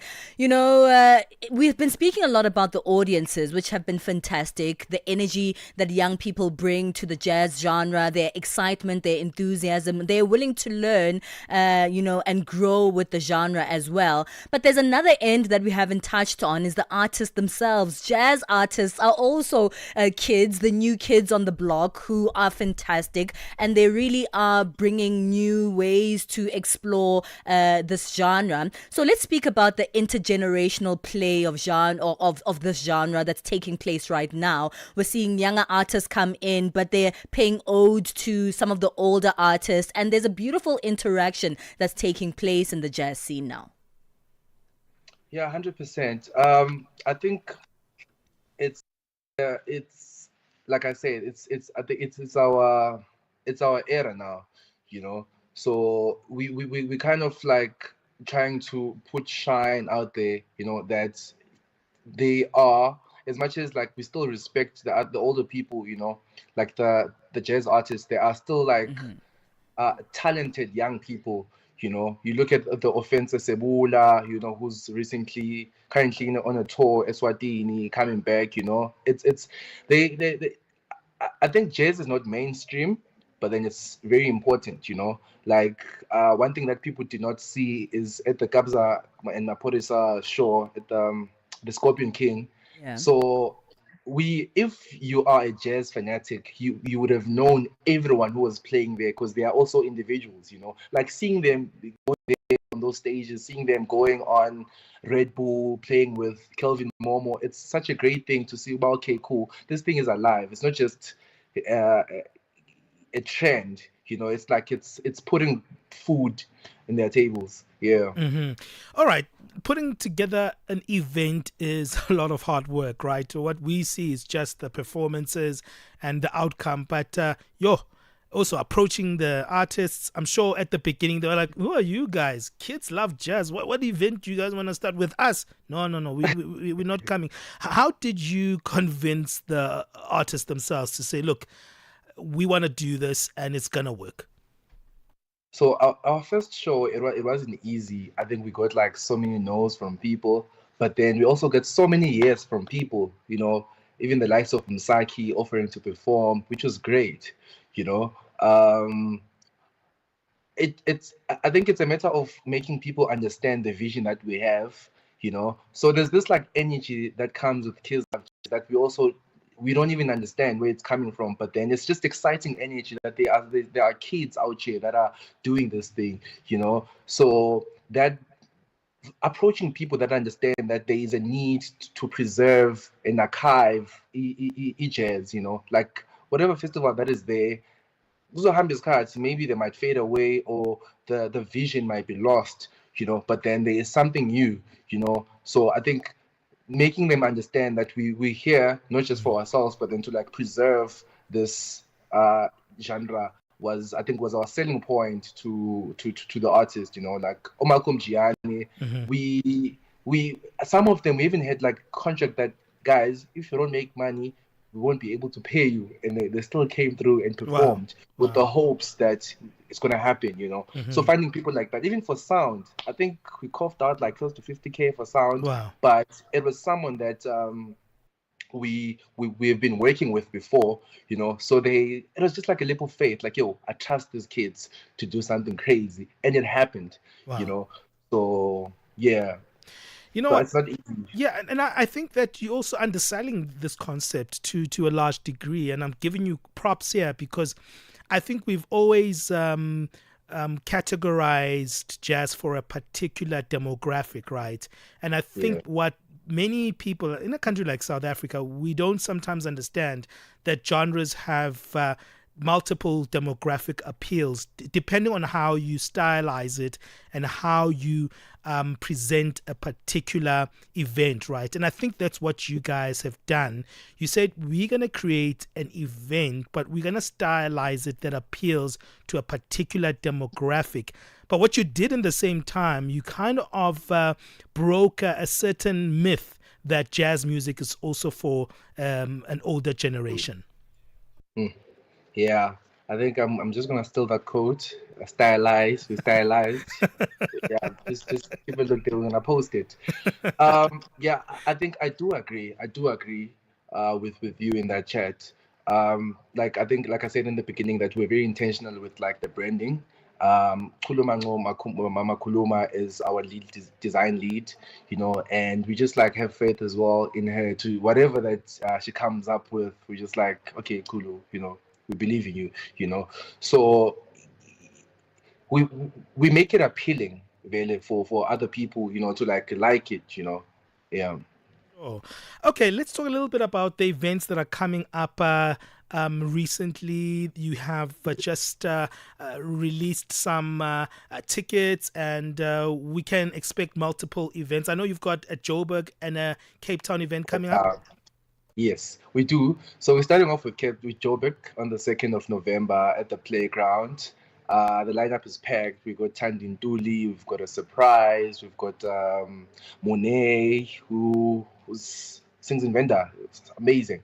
We've got Vuyo Viwe, who plays the flute, but also has a band. Then we've got like LOC, which is an upcoming band as well, which when you think of them, you think of the Beatles, you know, Harari, you know, Bo, Sipo, Hot Sticks, Mabuse, and them, you know, like they are currently they are the faves, you know. They speak on Fizz Must Fall, they speak on like local issues as well, you know, like their approach is amazing. And you've got Cape Town. In Cape Town, we approaching it differently with the Cape Town one. It's happening on the 9th of November. So it's going to be at the theater, Homecoming Center, Star Theater. So we've never had a theater show before. So it's just like people are going to be seated, you know, as much as like people complain that we want the same vibe in Josie, but then you're just trying something new, and we are grateful that Abantu, they're receiving it like with open hands, you know, like people are buying the tickets, you know. And also we have something tomorrow. It's a great day. We filmed this. We're screening a film of the previous Kids Love Jazz shows. Yeah. That's nice. That's really nice. Well, we'll have to leave it there. Let's talk about where we can find you, where we can find, you know, more information about Kids Love Jazz and the events that are taking place. Okay, so on all social media platforms, it's at Kids Love Jazz, one word. And then at Narobai on Twitter, NAROW_BI. Love that. Thank you so much, Vuyo. What a pleasure to chat to you.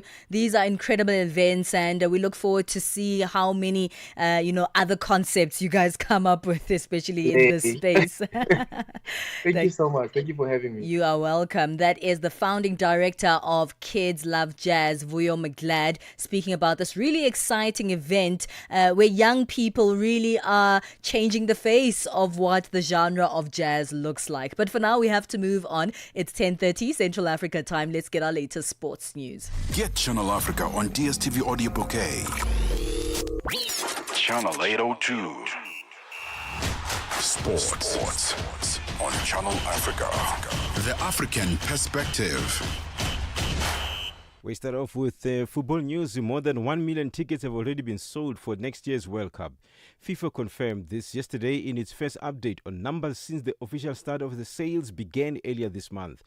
The highest demand, as would be expected, were from buyers in the US, Canada and Mexico, the three nations that will play host to the tournament. And FIFA said people from 212 different countries and territories have already purchased, even though only 28 of the 48 spots in the field have been filled. Rounding out the top 10 countries in terms of tickets already purchased are England, Germany, Brazil, Spain, Colombia, Argentina and France. A tournament runs from the 11th of June through to the 19th of July. And the British Prime Minister Keir Starmer has criticized a ban on fans of the Israel football team Maccabi Tel Aviv attending a European match at Aston Villa. He said the decision smacked of anti-Semitism. The West Midlands police expressed concerns about its ability to deal with any potential protests when the Israeli side plays next month. The BBC's Harry Farley has the details. Sir Keir Starmer said stopping fans of the Israeli team from attending the UEFA match next month was wrong. We will not tolerate anti-Semitism on our streets, he said, adding the role of the police is to ensure all football fans can enjoy the game without fear of violence or intimidation. This decision was made by a safety group on Birmingham City Council following advice from West Midlands Police. A spokesperson for the force said it was based on current intelligence as well as previous incidents, including violent clashes at another Maccabi Tel Aviv match in Amsterdam last year. Suspended Netball South Africa President Cecilia Molokwane is resuming her responsibility after 6 months. World Netball suspended Molokwane from all netball activities on the 15th of April this year, pending an investigation into allegations of misuse of resources and financial mismanagement. Molokwane believes the suspension was a smear campaign orchestrated by some people in the Council of Netball South Africa and also in South African Sports Confederation and Olympic Committee. She returned to Netball South Africa after she resigned as a member of World Netball, leaving the organization with no powers over her case. I'm resuming office with immediate effect. I stood back because I wanted kids to play netball. I didn't want anybody to be suspended. I'm resuming office. I'm going back to my office. I'm no longer a member of World Netball. They don't have power over me. I'm an elected president of Netball South Africa by the Council of Netball South Africa and of Africa Netball. So I've just resumed office now.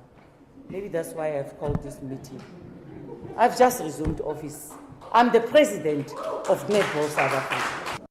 Netball South Africa will hold an elective conference on the 25th of October, and Molokwane will stand for re-election. But if districts nominate you, you can't say you don't nominate me. So a lot of districts nominated me. I sent through. I got the results from the auditors to say that they've received that. I think you are privy to see the first list that my name was on. And suddenly my name is not there without any explanation or nothing. Because I'm back in office, they will explain why my name is not there. And finally, with tennis news, fourth seed Ekaterina Alexandrova booked a place in the Ningbo Open quarterfinals with a 6-3, 6-3 win over home hope Yue Yuan. With her trademark heavy hitting, Alexandrova was always in the ascendancy in the opening set. But Yuan had some promising moments in the second, breaking early to lead 2-love. She also fended off the first 3 match points, at one stage taking full advantage of an unfortunate net record and producing a deft backhand volley winner. But Alexandrova was too strong and took the win with her 4th match point, a thumping service return proving too much for her opponent to handle. And in another match, third seed Elena Rybakina booked a place in the quarterfinals of the Ningbo Open with a hard-fought 6-4, 6-7, 6-3 win over Diana Yamstremska. The contest just took under 3 hours in punishing humidity, with Yamstremska pushing her opponent all the way. But Rybakina found enough strength to fire down her 10th ace of the match on a third match point to take the win. For any sports stories you'd like to share with us, please send an email to newsroom@channelafrica.co.za or call us on +2711 714 4459. This is Channel Africa Sport with me, Figure Dingwati. Sports on Channel Africa.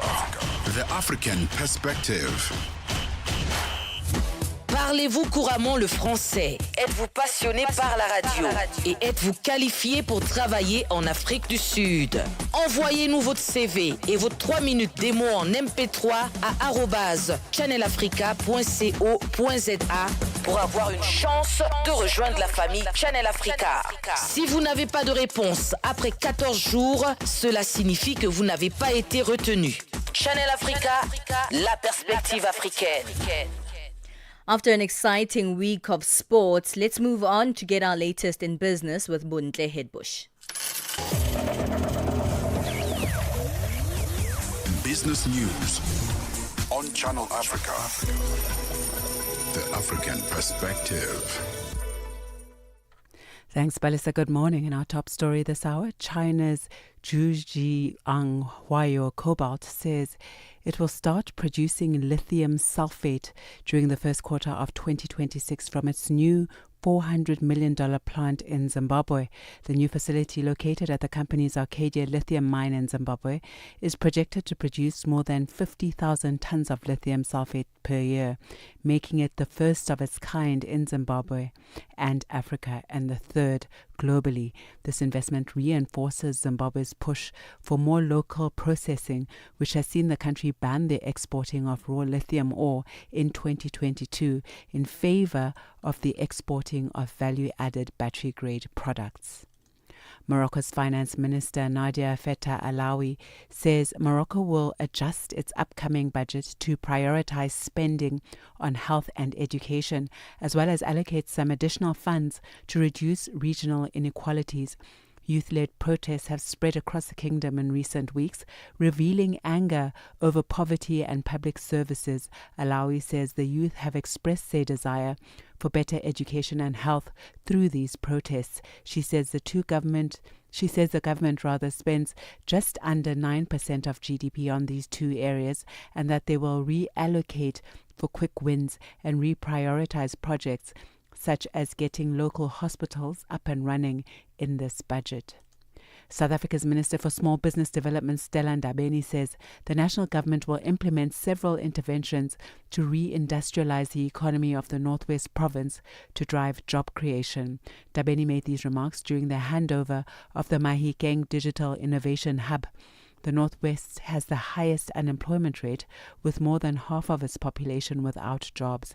Ndabeni says government will continue with its efforts to drive inclusive economic growth and unlock new opportunities. When we build factories now to process the mines that are found here, it means we'll be able to assist them get the jobs. That's why at the center is not only the incubations that we are putting, but the partnership with the Department of Higher Education and Training to say there should be skills that are relevant to open those factories. That's one intervention. We will also be providing a township hub in one of the townships identified by them. There we're going to have different groupings of entrepreneurs now being able to have access to market. The board of Johannesburg City Power South Africa has cleared its CEO, Chifularo Mashava, of allegations of nepotism, unqualified appointments, and irregular procurement processes. The entity says investigations conducted by an independent law firm found no facts to substantiate the allegations that the CEO inflated payments to contractors. City Power spokesperson Isaac Mangena says the probe revealed that Mashava did not influence hiring processes of alleged family members. After an extensive review of the documentation, interviews with officials, the report found these allegations to be without basis. The investigations confirmed that Ms. Mashaba did not participate in or even influence any recruitment processes involving individuals alleged to be her relatives. It further verified that those individuals met all competency and qualification requirements for their roles and that the CEO recused herself where appropriate. The report concluded that there was no evidence of favoritism or policy breaches in the appointments. A landmark agreement to reduce carbon emissions from global shipping is in danger of collapsing after President Donald Trump intervened explicitly against it. The deal to force shipping companies to pay for their carbon emissions was due to be signed by representatives from most member states of the International Maritime Organization who are meeting in London. The BBC's Esme Stallard has the details. It was called historic when, in April, after a decade of negotiations, countries struck an agreement to impose fees on ships that breached global emission standards. The International Maritime Organization has reconvened in London and was due to approve the deal today. But last night, President Trump said on Truth Social the US wouldn't support the creation of what he called a green new scam bureaucracy and ordered countries to vote no. Brazil has been leading an attempt to push back alongside the UK and EU, but delegates appear split. And now for a look at the indicators, $1 in Nigeria is trading at 1,465 naira. In Botswana, the dollar is trading at 13.25. Kenya, it's trading at 128 shilling and 25. And in Zambia, it's at 22 kwacha 60 this morning. In the BRICS countries, $1 in Brazil is trading at 5 rial 44. In Russia, it's at 79 rubles 58. India, 87 rupees 89. In China, it's trading at 7 yuan 12 this morning. In South Africa, at 17 rand 32 cents. $1 is trading at 74 pence to the British pound and 85 to the euro. Looking at commodities, gold is trading at $4,364 per ounce this morning. It's hit record highs. And platinum also higher at $1,718 per ounce, while Brent crude oil is at $60.88 a barrel. And those are your business news. For any business stories you'd like to share with us, please send an email to newsroom@channelafrica.co.za or call us on +27 11 714 4459. For Channel Africa Business, I am Buntle Headbush. Business news on Channel Africa. The African perspective. Tune in and turn up the volume. This is Channel Africa. The music you love. The music you love.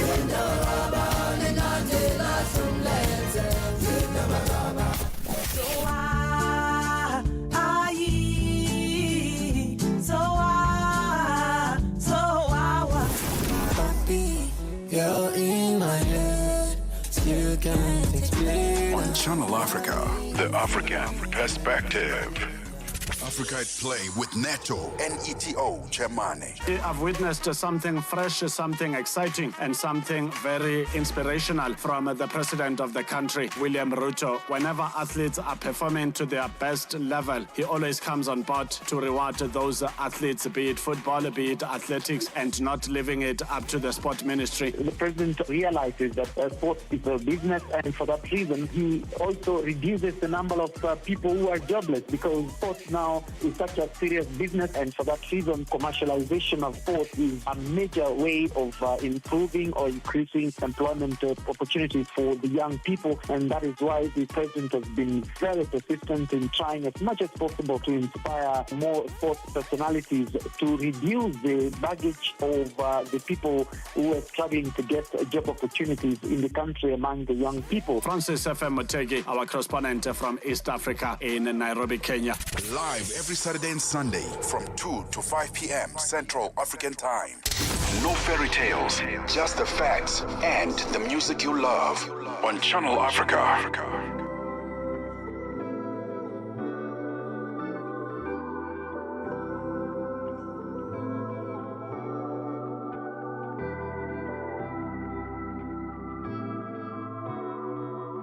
Kahleni bafana, kahleni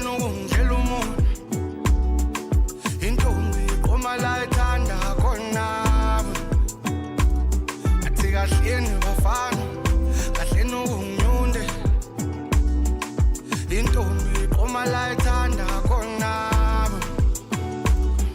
bangakutshela lobunga bakutshele lobunga alikho isoka elingena siqi banomona la bangakutshela lobunga baphinde bakutshele lobunga alikho isoka elingena siqi banomona ngawe la vele bashila ukuthi wena ungithandi ungithandela into zami vele yimi into zakho ilonke bawaziyo ukhuluma ngezami kodwa ezaba ngingeni futhi angifaki ngowami ngowami ngowami ngowami ngowami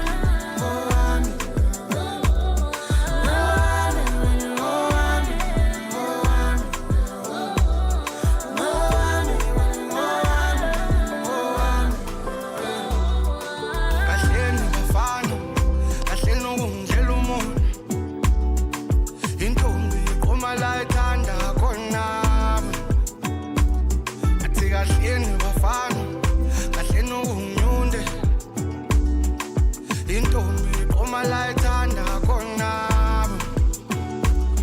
bangakutshela lobunga bakutshele lobunga alikho isoka elingena siqi banomona la bangakutshela lobunga baphinde bakutshele lobunga alikho isoka elingena siqi banomona ngawe la Niambia bafana nasindwa zinyawo vele bayokhuluma abantu kodwa amandla banawo uyathunyela inhliziyo benze ithumela namhlanje lale ngakuwe namhlanje lale ngakuwe jiyelele jiyelele jiyelele jiyelele ngithanda yena wedwa jiyelele jiyelele jiyelele jiyelele ngithanda wena wedwa kahleni bafana kahleni ukungidlela umuntu intombi iqoma la ithanda khona athi kahleni bafana kahleni ukunginyunde intombi iqoma la ithanda khona bangakutshela lobunga bakutshele lobunga alikho isoka elingena siqi banomona la bangakutshela lobunga baphinde bakutshele lobunga alikho isoka elingena siqi banomona ngawe la. We have Java on this one. Moving along with the Kwabe twins and Mzugulu. This one is titled Isoga. It's 10:47 Central Africa time. It is our favorite moment of the week. The It's most time contested for one. the Friday music quiz. Do you have the sound set up today? No, not really. I don't know. Yeah, We'll have to ask the producer about the sound. Yeah, no, I'm going to be the sound today. Okay. Po, po, po, po is when you win. If And you then- suck, po. Oh, is that fine? Okay, Cool. that's fine. That's the sound fine. effects for today. All right. So today's genre is South African youth jazz because, of course, we've been speaking about kids love jazz and young people in the jazz genre. So I'm going to start. Are you ready, Benji? I'm ready. Let's go. Okay. Who is a prominent South African jazz pianist and vocalist known for her work on the album Indaba and blending jazz with indigenous knowledge traditions? Mhm. Is it Nduduzo Makhathini? Is it Thandi Ntuli? Is it Hugh Masekela or Miriam Makeba? Can you say the question again? Because it's tricky. A prominent South African jazz pianist and vocalist known for her work. Thandi Ntuli. Correct. Boo, boo, boo, boo. All right. The Standard Bank National Youth Jazz Band is a key initiative for developing young South African jazz talent, right? Which renowned pianist, mentored the rising vocalist Rorisang Sechele during her participation in this program. So we're looking for a prominent jazz pianist. Is it Abdullah Ibrahim, Dr. Nduduzo Makatini, Andile Yeyenana, or Moses Taiwa Mulelekwa? Can be any of those actually, but I'll go with Nduduzo Makatini on that one. Boo boo boo boo. Because I know he's involved in education. Yes, yeah. Sure. Which young South African saxophonist, a part of the contemporary jazz renaissance, is celebrated for innovative compositions that fuse traditional Xhosa influences with modern improvisation? Is it Dudu Bukwana? Is it Linda Skakane? Is it Kipi Mweketi? Or is it McCoy Mrubata? The youngest there must be Linda. Linda's Kakane. Boo, boo, boo, boo. I know my jazz. I told you, though, that these are going to be easy for you, Beji. Okay, question 4. Sure. Nick Ford, a 21-year-old bassist from Cape Town, released his debut album Terra Solas in 2025, which explores themes of time and nature. Which distinctive element does it prominently feature? Is it pure bebop structures? Is it African rhythms and South African flair? Is it electronic club music fusions or Marabi dancehall beats? I'll go with the Afro stuff. Okay, this is weird because African... they didn't give me the answer for this one. So let's go with that. Well, yeah, let's go with that. No, wait. The answer is electronic club music elements. Okay. So that is wrong. Boo. Okay. On, that's crazy. Okay. Question 5. The National Youth Jazz Festival in South Africa plays a vital role in nurturing young musicians. What broader impact has it had on the post-apartheid jazz scene? Is it because it focuses exclusively on classical training? Number 2, it promotes jazz skills alongside black culture and history in music schools. Is it limits performances to international tours only, or it revives only 1950s big band styles? I'll go with B. That is correct. So right. You got 4 out of 5. All right, that's pretty good. We need to take a break, Yes, but we then do. when we come back, we'll see if you can catch up with me. Call us on +27 63 406 9126 and contribute to the conversation. The Morning Switch Weekend with the Shy Guy. The story that takes us to Zambia. There are 2 men actually that were sentenced to prison for the plot to kill the president with witchcraft. You go like, what? So these guys were arrested actually in Lusaka. And what was found on them was a live chameleon. Can you believe that? Animal tails and bottles of concoction. That law takes us back to 1914, which is the Witchcraft Act. I can imagine now arrested and they go to jail for the next 2 years. You know, I presume that when you get to jail, they get to ask you actually, what is it that you committed? Now, this is the first of its kind, by the way, for somebody to be arrested for such. They in Pemba, whenever they pass, hey, Chikanga, hey, Uloya, hey, Mulosi. And imagine here I am in these early hours of the mornings, I get to talk about witchcraft. Saturday and Sunday mornings belong to the Morning Switch. 3 to 6 a.m. Central African Time. Step into the heart of the day on the move with Palesa and Benjamin. All right, we're continuing with our quiz, and we're doing very well here. Well, I'm doing very well. Let's see if I can catch up with our theme today, which is youth South African jazz. So we're talking about a younger generation of a jazz musician. Some of them have actually been in the jazz scene for about 10 years now, so they've actually become kind of part of the musical lexicon, right? Yeah. So we only use that phrase youth jazz on social media because then we'll get the right answers and questions, right? Okay. Let's look at this one. Which South African jazz musician is a pianist and composer known for blending traditional and modern styles? Is it Thandintuli, Is it Natalie Rungen? Is it Juliet Price or Tutu Puane? Oh, shoot. Say, give me the options again. Tandin Duli, Yeah. Natalie Rungen, Uh-huh. Juliet Price or Tutu Puane? Oh, my goodness. Am I supposed to know this? Tandinduli. That's a good one. Poo, poo, poo, poo. All right. Let's look at this one. Which South African jazz vocalist is also an educator? Okay. Is it Natalie Rungen, Tandega Dladla, Juliet Price, or all of the above? All of the above? Poo, poo, poo, poo. Yay! Okay. Let me see. Which city is known as the heart of South Africa's jazz scene? Give me the options, Ped. Come on. I'm waiting for an I answer. want the options. Okay. All right. Is it Johannesburg? Is it Cape Town? Or is it Pretoria or Durban? It has to be between Johannesburg and Cape Town. Say the question again.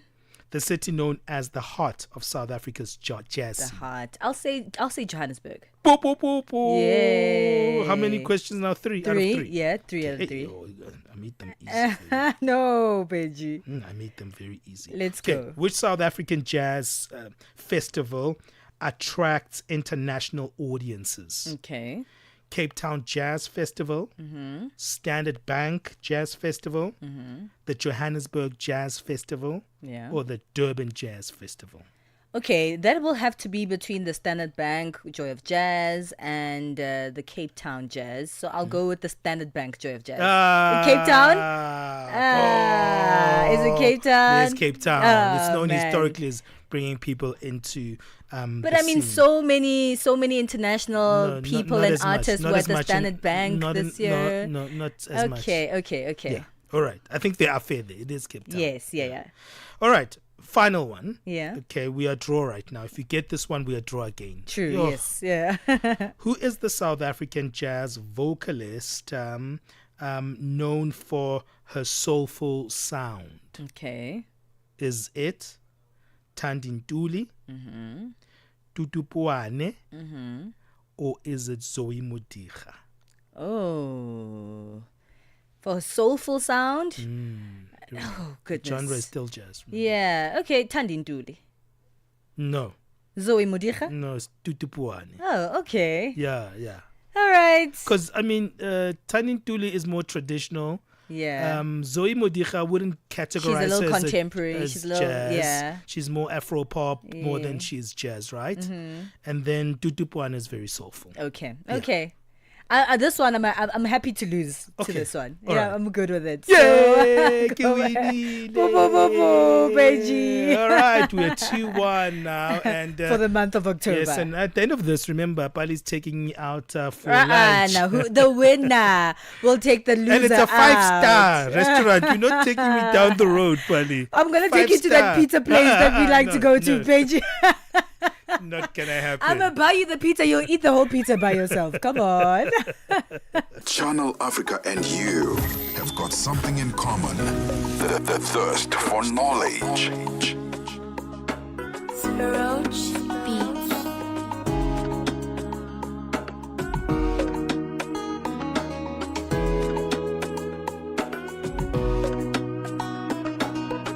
Early mama on your phone, I they call, baby.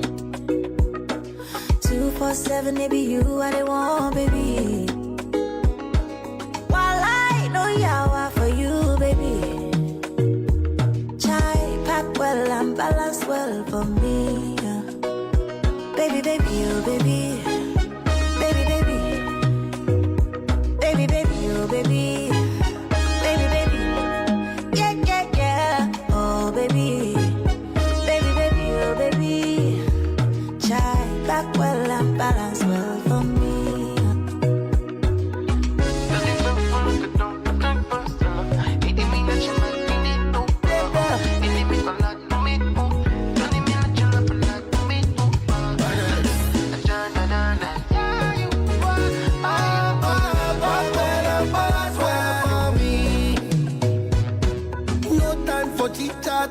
want you to pull me closer.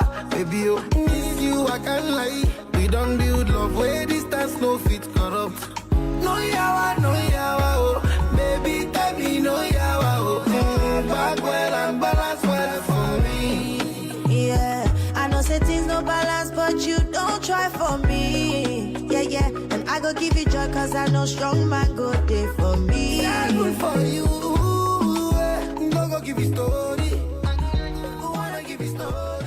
Hey, that is Davido, and he's dueling with his counterpart, Burna Boy. They hang out with his sister Tiwa Savage on that one, and it's titled Baby. We're moving into the final hour of On the Move, and we're going to be speaking to Mark Fransman. We've got a jazz theme today, so it's wonderful that we're going to be speaking to a wonderful jazz musician, also stationed in Cape Town, and we're going to be speaking about the music scene, but also his career. He's not just a musician. He's just also handed over to this new generation of artists that we are seeing today. He's a great influence in the music scene, so it's great to be talking to him. But right now, let's get the latest news from Jwalani. Get the news, music, and lifestyle of Africa on Channel Africa, the African perspective. SABC News, the African perspective. Top stories. Asaba, Madagascar has a new president and funeral preparations underway for Kenya's former Prime Minister. Good morning. Madagascar's Colonel Michael Randrianirina has been sworn in as president.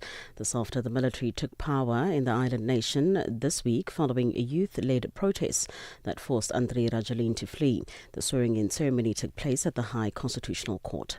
Preparations are being completed for the state funeral of the Kenyan opposition politician Raila Odinga. The funeral will be held at the National Stadium in Nairobi, with tens of thousands of mourners expected.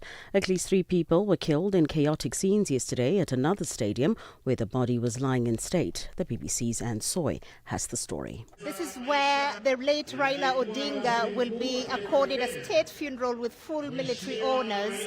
Many of his supporters are here. It's much more orderly today. The police are screening people as they come in. The government says that quite a number of dignitaries from the region and beyond have confirmed attendance. They will be here to pay their respects to Raila Odinga. Many of the supporters have come with a Kenyan flag and a white handkerchief, and they keep waving them in the air as they sing along some of the songs being played here this morning. South Africa's Police Minister Senzo Mchunu, who has been placed on special leave, is continuing to give evidence before Parliament's ad hoc committee this morning. The committee was established to investigate allegations of criminal infiltration, corruption and political interference in the justice system made by KwaZulu-Natal Police Commissioner Lieutenant General Nhlanhla Mkhwanazi on the 6th of July. Among others, Mkhwanazi alleged that Mchunu facilitated the disbandment of the Political Killings Task Team because he is linked to individuals who are connected to crime syndicates. 2 people have been killed after an explosion at an 8-story apartment building in Romania's capital, Bucharest. 12 people have been left injured. The explosion completely collapsed 2 floors and affected others below. Teams are searching the blast site for others who remain trapped. The government of Peru is to declare a state of emergency in the capital Lima following a wave of protests that's left at least 1 person dead and dozens of police officers injured. Prime Minister Ernesto Alvarez has said a package of measures was being prepared to tackle insecurity. The BBC's Mimi Swabi has the story. Youth-led demonstrations have brought thousands of Peruvians onto the streets in Lima and other cities. They're frustrated by the authorities' failure to tackle the spiralling crime crisis. Extortion is at an all-time high, with dozens of transport workers and other victims killed for refusing to pay protection money to gangs, such as Venezuela's Tren de Aragua and Peru's Los Polpos. The immensely unpopular former president Dina Boluarte was impeached by Congress last week for moral incapacity, but her successor Jose Herri is proving equally unpopular. He's now Peru's 7th president in less than a decade, but some question how long his office may be. Recapping the top story this hour, Madagascar's Colonel Michael Randrianiri has been sworn in as president. For any news stories you would like to share with us, please do send an email to newsroom@channelafrica.co.za or call us on +27 11 714 4459. For Channel Africa News, I'm Jolani Tulo Mwepe. SABC News. The African Perspective.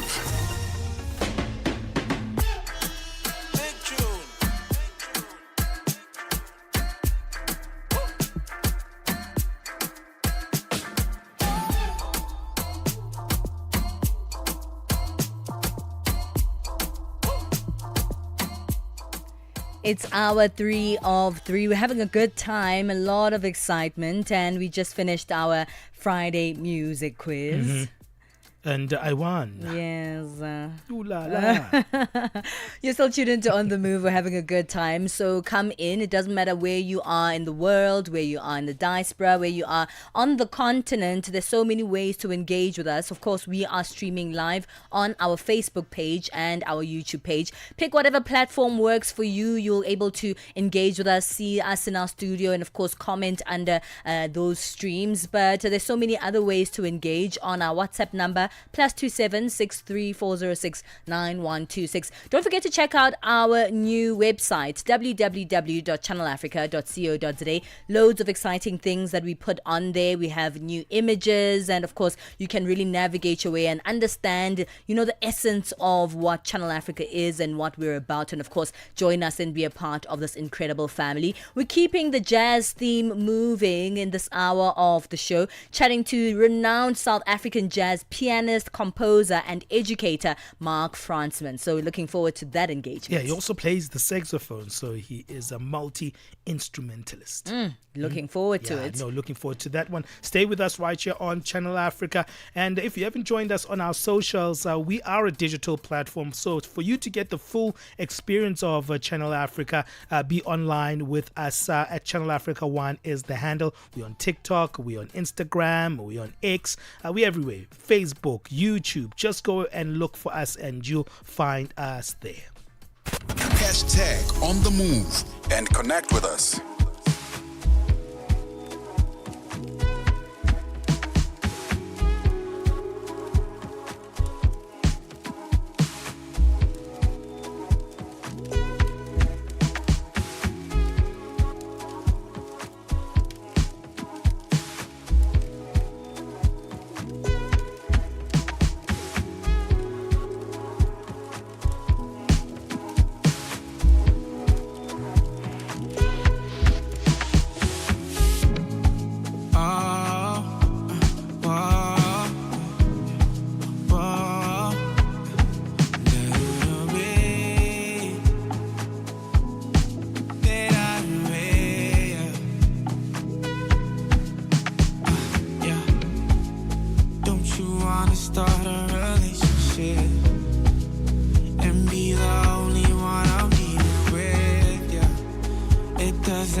Benji knows this is one of my favorite jams. Yeah. Yeah, you'll just because hear it's so I cute. like you. I really like Yeah, you. I know, you're I always singing really, that. Really like and I'm it. like always rolling my eyes. Not again. It's Una Rams. I Like You. We'll be speaking to a really incredible jazz musician, Mark Fransman, in just a few minutes. So stay with us. This is On the Move. We are on Open Views Audio Bouquet. Channel 628. Africa in Business on Channel Africa. The United States was very vocal at the beginning of South Africa's G20 presidency, and this is largely due to strained relations with South Africa at the time, that they were not really keen on participating. Where do they stand right now? The US is planning to take over the presidency of the G20 next year, and our understanding from them is that they tend to continue to do so, and therefore it is quite difficult then to be in a situation where you are not attending deputies' meetings or discussions during our presidency and then to take over the presidency next year. From a finance track perspective, there has been engagement. We've been working on a communique last week and this week here in Zimbabwe. What's important about that is that it's a consensus document, and so all the members in the room have to agree to the language that is used there, and our US colleagues have been part of those discussions and negotiations. Bringing the African markets into your home. Channel Africa, the African perspective. Channel Africa and you have got something in common. The thirst for knowledge.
Oh, these are the beautiful rhythms of Mark Fransman, Bra AK14 Alan Kwela.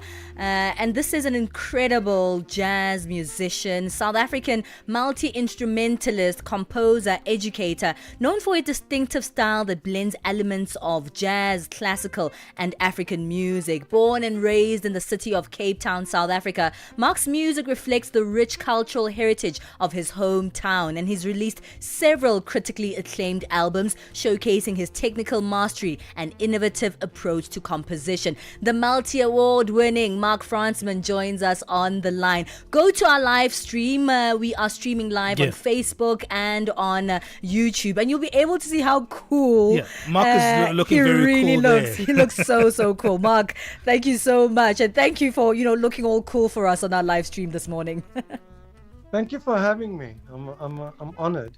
I always love to share about the music and share the music itself. So thank you. We saw a little bit of your saxophone, so we're gonna try convince you a little bit later to play a little solo for us. And it's so interesting. Mark, you play a couple of instruments, and that's always intriguing for me, for artists to actually be not just focusing on one thing, but to be able to multitask in different instruments. It's one thing to be able to play a piano and then play a guitar, but it's something different to play like a piano and then move on to a saxophone. How did you find your instruments and your flavor? So essentially, I'm what you call self-taught. My studies in the music has been from the oral tradition of Southern African music. Even with that song, that was a dedication to Alan Kwela. So, I very much see myself as part of the tradition of musicians that have a long line of South African musicians who are essentially involved orally with the music, not always theoretically and so forth. So in terms of playing the different instruments, it becomes a very physical thing, as in, I've been playing the piano since the age of 4. My mother's a pianist, so and the piano being such a big instrument for such a young child, I think that has set me up to tackle other instruments a little bit with a little bit freer from the the traditional ways of teaching. Most of the musicians that I've worked with, including Winston Mankunku and people like that, some greats that I've had the opportunity to work with, I realized that these musicians all had this approach of a hands-on approach and not such a theoretical approach. So that's my approach. Just the hour before we spoke to you, Mark, who was speaking to the founder of an event called Kids Love Jazz, and just really speaking about, this rise of young people interacting with this jazz genre. And so it makes me think about how you started interacting with the jazz genre. Tell us a little bit of a story on, how you were able to really interact and love this particular genre. Yeah, it's got very much to do with where I grew up. So I grew up on the Cape Flats, in a very interesting place called Hanover Park. It's a place that is known for a lot of its wrongs. A lot of gangsterism originates from Hanover Park, and that kind of thing. So at that age, so when I opened my eyes, I was living there, and I lived, most of my life there. And so when we were one of the only families, I believe, that had an acoustic piano in the house, even because people were relatively poor. And the reason why there was even a piano was because my mother's father bought her a piano for her 21st, which was like a big deal back then. Yeah, I can imagine. But that afforded me this kind of preoccupation, and obviously she's a pianist, and interestingly, she can read music where I can't even do that. And she's still playing at the age of I think she's 82 now. Wow, that's incredible. So the story goes that was very much the impetus for me. It was also very dangerous in the area where I grew up. So it was kind of like an escape for me to really pour a young kid to, pour myself into this instrument that I naturally gravitated towards, That's incredible. And then, it's one thing to be playing an instrument, but in our communities, being a musician or just even playing an instrument, we don't see it as a career.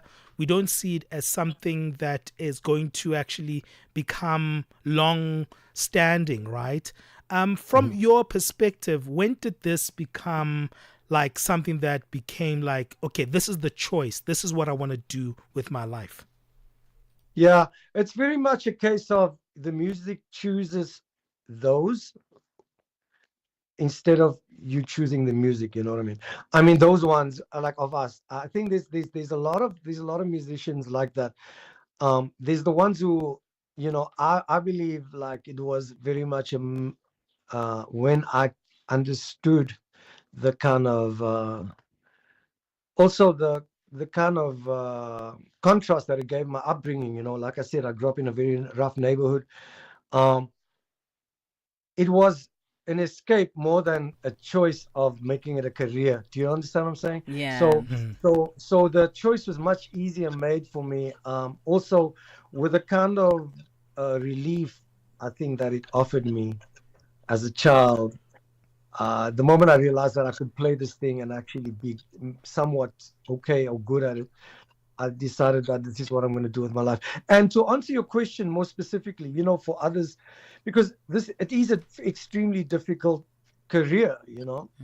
But I guess the way I had it from a young age is that there was never a choice in terms of the cons outweigh the pros outweigh the cons in terms of what it was doing for me as a youngster. So to make it a career became something that I thought to myself, even if I had no money and I could play this thing, I'll be okay. You know what I mean? That kind of thing. Well, Mark, stay on the line. We'll continue this conversation. We need to take a short break. We really look forward to hearing really your own evolution from artist, you know, learning all these instruments, but also your passion for education, which is already another incredible part that we'd like to speak to you about and discover about you. We're chatting to Mark Fransman. And if you are a jazz lover, then this one is definitely for you. Download the SABC app and take Channel Africa with you everywhere you go. Gender-based violence is destroying lives and tearing communities apart. It happens in homes, in schools, at workplaces, and too often in silence. But it doesn't have to continue. If you see it, speak out. If you are hurting, reach out. Because doing nothing is not an option. Listen to all 19 SABC radio stations from Wednesday, 23rd of July for hard talk, discussions, advice, dramas, educational shows, and interviews around GBV with experts, survivors, lawmakers, and the whole country affected by gender-based violence. For all your favorite SABC radio stations, call 0800 428 428 to report abuse or get help. GBV, it ends with you. This message is brought to you by the SABC. Palesa and Benjamin fuel your day with fresh African perspective on Channel Africa. Hey, we're speaking to Mark Fransman, two-time Summer Award-winning producer, F&B Vita Award winner, Standard Bank Young Artist, and Johnny Walker Musician of the Year. The accolades are not just awards, but also he's been able to actually transfer this heritage of jazz to even the next generation. We're speaking to Mark from Cape Town, and he's streaming us live into our Johannesburg studio, and we're having a wonderful conversation about his career. Mark, let's speak a little bit about something that people don't really talk about, but I think it's such an important thing. In the colored community, like you mentioned, there's a lot of pinpointing the negatives, right? And sometimes you forget the heritage of the people within the so-called colored community.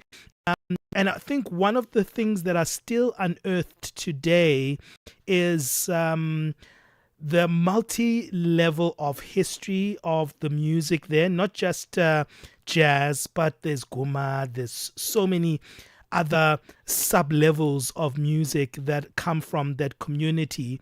And I can see that in Cape Town, there's still that harvesting of those forms of heritage. Could you speak a little bit about that? Because I think many people don't understand the sound systems in that part of the world.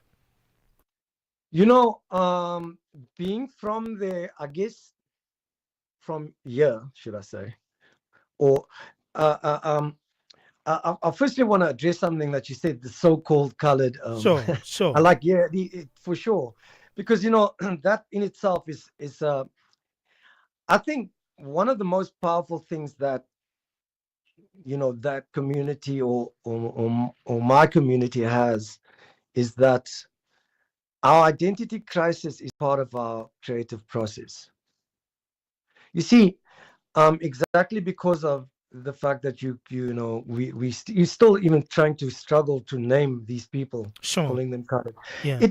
It speaks of the kind of it also the energy of the people and the streets where I come from.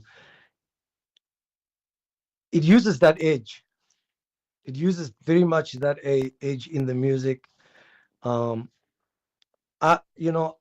I was lucky to spend quite a bit of time with Abdullah Ibrahim. Whenever he came to Cape Town, which I'm always grateful for whenever I have an opportunity, and I identify with one thing that we both. It's just so obvious in Cape Town, is that there's a transcend. There seems to be, and it's not because of it's not a willful thing. I think this happens naturally within the communities. I think there is a mode of transcending using various art forms. The one guy that I'm very much into at the moment is Wade van Niekerk. Mm-hmm. In fact, I've been kind of I know about his mother, actually, who was also a great sports. She was actually someone at UWC that was a great influence on her generation, which a lot of people don't know about. Now, when I understand our community, so I understand the kind of trajectory that sometimes hits this kind of people. Because, and I want to say this is, it's hard for people to hear even, but it is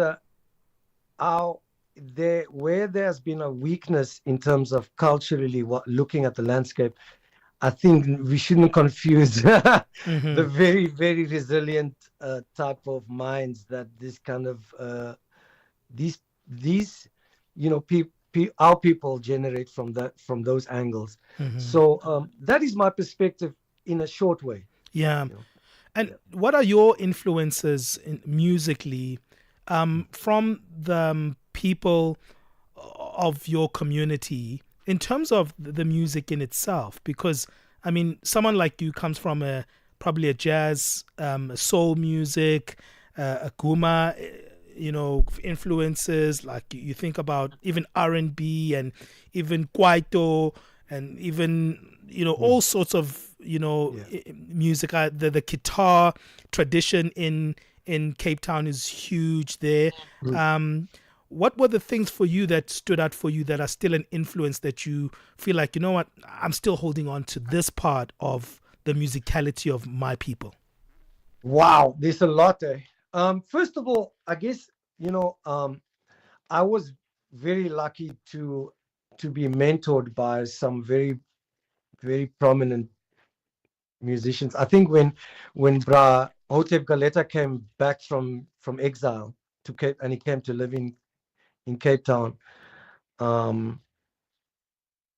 Also, I from the youngest age, I think if we go back to when I was a real kid learning piano from my mother, or from in our house, it was gospel music. Gospel music was the big one. Was the initial entrance into the music foray. Sure. And luckily in the color, like you said, the so-called color community at the time when I was coming up in the 70s and early 80s, the gospel music was good because of the Black American experience that a lot of colored kind of the Black communities here, or I would say all the Black communities in South Africa. I think there were some people, if you were like I know, for example, like we weren't just listening to white gospel music. We were listening to people like Andre Crouch. Yeah. You know, Yeah, love that's a Andre guy from- Crouch. yeah, but and you know what I mean. They were around in the 70s. You know, he was making great music. So it was interesting. I got like again, and it's again a tip of the hat to the community and the class of the community to seek those sounds out. You know, Mhm. I mean, even though the religion was very white, I must confess some of it, but you know, the music, at least we still got this black experience. And then there was other artists that, the Winans later on in the 80s. Yeah. That whole family. You know what I mean? So that's the initial. There were choir music as well. Older choir musics like the Thomas Whitfield singers. Yes, yeah. You know, stuff. I mean, Thomas Whitfield was actually a great pianist. Absolutely. Yeah. So I mean, anyway, I mean, if you know the tradition, I mean, I grew up in those traditions. So, and then later on, you know, the more sophisticated music that I heard, like I mentioned, Hotep, fast forwarding now to when I was in high school. Okay, you know what we're gonna do, Mark? We're gonna keep you on the line because we usually end the conversations now. But you've got your saxophone here, and we're gonna take a bit of a break and go to our business news and our sports news. So I can't let you go before you play for us your saxophone. Okay. So we're gonna go to our news break, and then we're gonna come back to you so you can play for us, definitely. And we're gonna have a little bit more of a conversation as we wrap up. We're speaking to Mark Fransman, who's a multi-instrument player, and we're chatting to him about his career. We'll continue and get back to him. He's got this wonderful saxophone with him, so we're like, do we let him go or do we keep him? No, we can't. We don't want to. We don't want to let okay, him we go. don't want to let Mark go, but we'll get back to him after our sports update. Sports on Channel Africa. The African perspective. In this hour in our sports update, we begin with football news. Following Bafana Bafana's points deduction, former Yanga and Simba SC CEO Senzo Mbata has urged the African federations to improve oversight when appointing key officials. FIFA sanctioned SAFA for fielding suspended midfielder Teboho Mokoena in a World Cup qualifier. Despite qualifying, Mbata says that the incident calls for serious introspection. One of the biggest gripe I have about the job that you do as administrators is that anybody and everybody thinks that you can do our job. It's a very easy thing that you can do. Unfortunately, those that are in leadership, those that are in power, no longer really worry about the quality of people that they recruit into this position. I mean, administrators in our space also, few of them still see this as a career and would really, invest in improving themselves. New founder of Meza Group, a consultancy guiding clubs across the continent, Mbata, stressed that football administrators has evolved and Africa must adapt to keep pace. Without administration, we can't have a match. I think it's as simple as that. Without the proper administration, we cannot have a match. So it is very, very, very important to have a very sound administration to ensure that our teams can perform on the pitch. It is our job for behind the scenes as administrators to make sure that everything just runs smooth. So we need to be on top of our game. We need to understand what is happening, and we need to be just abreast with the environments that we're operating in. The British Prime Minister Keir Starmer has criticized a ban on fans of the Israeli football team Maccabi Tel Aviv attending a European match at Aston Villa. He said the decision smacked of anti-Semitism. The West Midlands Police expressed concerns about its ability to deal with any potential protests when the Israeli side plays next month. The BBC's Harry Farley has the details. Sir Keir Starmer said stopping fans of the Israeli team from attending the UEFA match next month was wrong. We will not tolerate anti-Semitism on our streets, he said, adding the role of the police is to ensure all football fans can enjoy the game without fear of violence or intimidation. This decision was made by a safety group on Birmingham City Council following advice from West Midlands Police. A spokesperson for the force said it was based on current intelligence as well as previous incidents, including violent clashes at another Maccabi Tel Aviv match in Amsterdam last year. On to tennis news. Fourth seed Ekaterina Alexandrova booked a place in the Ningbo Open quarterfinals with a 6-3 win over home hope Yui Yuan. With her trademark heavy hitting, Alexandrova was always in the ascendancy in the opening set, but Yuan had some promising moments in the second, breaking early to lead 2-love. She also fended off the first 3 match points, at one stage taking full advantage of an unfortunate net cord and producing a deft backhand volley that's a winner. But Alexandrova was too strong and took the win with her 4th match point, a thumping service return proving too much for her opponent to handle. We end with golf. Lesotho's biggest international golfing event, the Mohogare Golf Classic, is set to take center stage this weekend, starting today and running through Saturday. The Nedbank Lesotho-sponsored tournament will be held simultaneously at Maseru Golf Course in Lesotho and Lady Brand Golf Course in South Africa. It consistently attracts participants from neighboring countries, including South Africa, Botswana, Zimbabwe, Kenya, Eswatini, Mozambique, and even beyond Africa. For any sports stories you'd like to share with us, please send an email to newsroom@channelafrica.co.za or call us on +2711 714 4459. This is Channel Africa Sport with me, Fikile Lungwati. Sports on Channel Africa. The African perspective. Let the good times roll. From the 10th of October, make a note. Channel Africa is stepping into a brand new era with the launch of our upgraded website and app. It's easy, fresh, and always on your fingertips. Wherever you are in the world, Africa's voice is just a click away. The future of Channel Africa.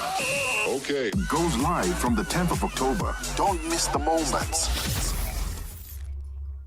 Thank you, Fikile Lengwati. Let's get our final business update for the morning with Buntle Headbush. Business news on Channel Africa. The African perspective.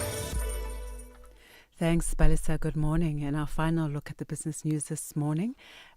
Top story, China's CNPC has continued to export crude and has generated more than $2 billion in revenue from a newly expanded oil field in Niger.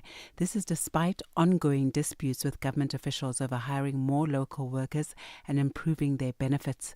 The Niger government set new conditions for Chinese oil companies to continue operating in Niger in March this year. These included a fairer distribution of wealth, equal pay between Niger citizens and Chinese workers, and compliance with the country's labor laws. China's Zhejiang Huayou Cobalt says it will start producing lithium sulfate during the first quarter of 2026 from its new $400 million plant in Zimbabwe. The new facility, located at the company's Arcadia lithium mine in Zimbabwe, is projected to produce more than 50,000 tons of lithium sulfate this year, making it the first of its kind in Zimbabwe and Africa and the third globally. This investment reinforces Zimbabwe's push for more local processing, which has seen the country ban the exporting of raw lithium ore in 2022 in favor of the exporting of value-added battery-grade products. South Africa's Minister for Small Business Development, Stella Ndabeni, says the national government will implement several interventions to re-industrialize the economy of the Northwest Province to drive job creation. Ndabeni made these remarks during the handover of the Mahikeng Digital Innovation Hub. The Northwest has the highest unemployment rate, with more than half of its population without jobs. Ndabeni says government will continue with its efforts to drive inclusive economic growth and unlock new opportunities. When we build factories now to process the mines that are found here, it means we'll be able to assist them get the jobs. That's why at the center it's not only the incubations that we are putting, but the partnership with the Department of Higher Education and Training to say there should be skills that are relevant to open those factories. That's one intervention. We will also be providing a township hub in one of the townships identified by them. There we're going to have different groupings of entrepreneurs now being able to have access to market. The board of Johannesburg City Power in South Africa has cleared its CEO, Chifularo Mashava, of allegations of nepotism, unqualified appointments, and irregular procurement processes. The entity says investigations conducted by an independent law firm found no facts to substantiate the allegations that the CEO inflated payments to contractors. City Power spokesperson Isaac Mangena says a probe revealed that Mashava did not influence hiring processes of alleged family members. After an extensive review of the documentation, interviews with officials, the report found these allegations to be without basis. The investigations confirmed that Ms. Mashava did not participate in or even influence any recruitment processes involving individuals alleged to be her relatives. It further verified that those individuals met all competency and qualification requirements for their roles and that the CEO recused herself where appropriate. The report concluded that there was no evidence of favoritism or policy breaches in the appointments. A landmark agreement to reduce carbon emissions from global shipping is in danger of collapsing after President Donald Trump intervened explicitly against it. The deal to force shipping companies to pay for their carbon emissions was due to be signed by representatives from most member states of the International Maritime Organization, who are meeting in London. The BBC's Esme Stallard has the details. It was called historic when, in April, after a decade of negotiations, countries struck an agreement to impose fees on ships that breached global emission standards. The International Maritime Organization has reconvened in London and was due to approve the deal today.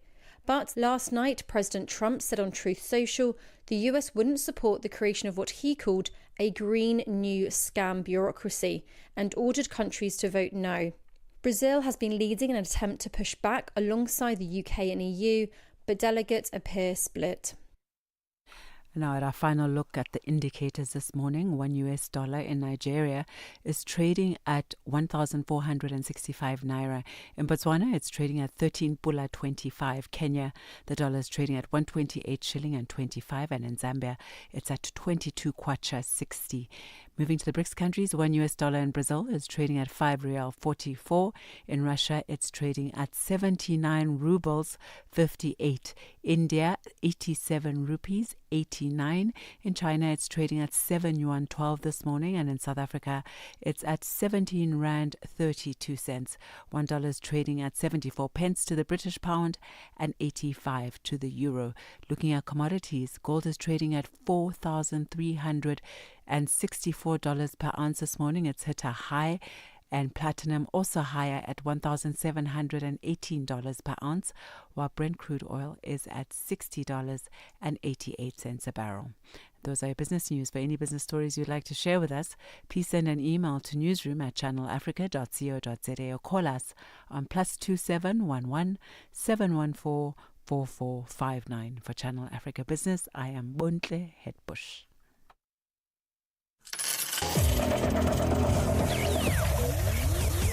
Business news on Channel Africa. The African perspective. Tune in and turn up the volume. This is Channel Africa. This is what memories are made of.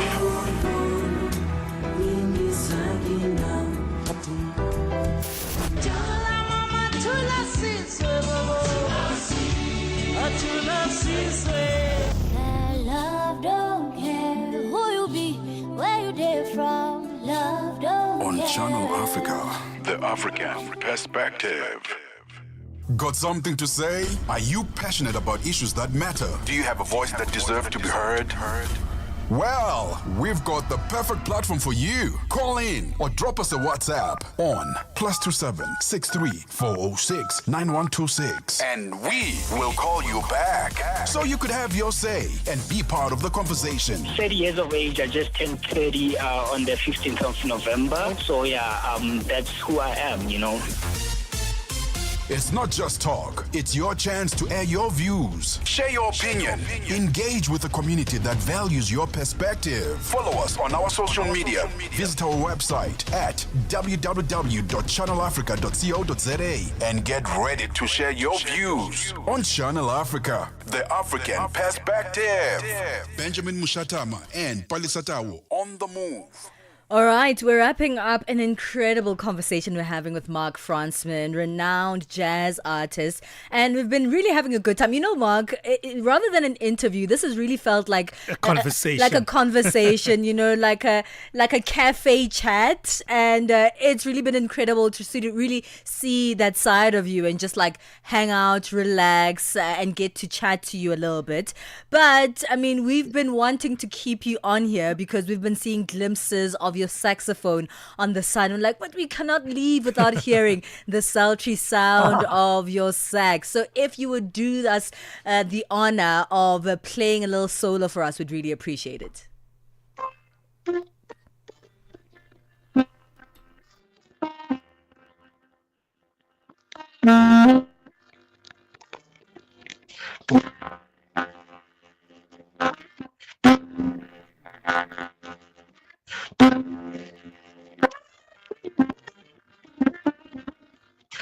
Hey, Mark.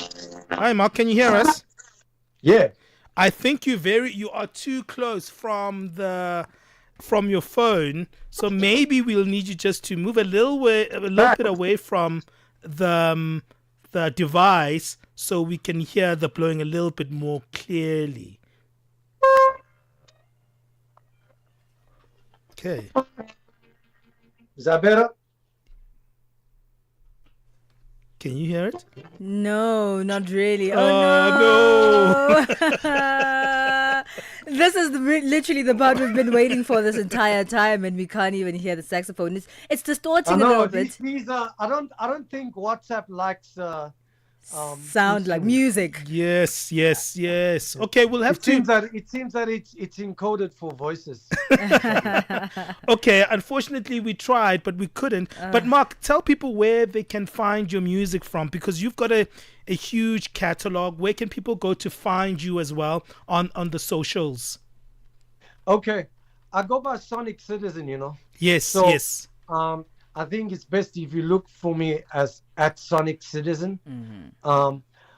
Then also the music itself, it's best to probably find it on Spotify or on Apple Music or on Amazon, and look for Mark Fransman, you know, under the jazz genre. You'll find me there. Fantastic. Unfortunately, we couldn't hear the saxophone. That's what we were waiting for. But next time, Mark, thank you so much for joining us and chatting with us. And it was great to just hang out with you and have you in the same room with us. So thank you for joining us here on Channel Africa. Say goodbye. Bye, Train. Bye, everybody. Bye. What a pleasure. Thank you so much. That's Mark Fransman, who goes by Sonic Citizen. And of course, we're wrapping up with a little bit of his music. So even if we couldn't hear his sax, we can hear this. Yeah, this one is titled Someone. Enjoy. At this stage, I'll take an illusion. I'll confess I'm convert. Couldn't hurt. Someone who can make me whole, someone who can save my soul, someone who can help me see, someone who can set me free, someone who can make me whole, someone who can save my soul. Man on the inside, you can see, are there any answers inside of me?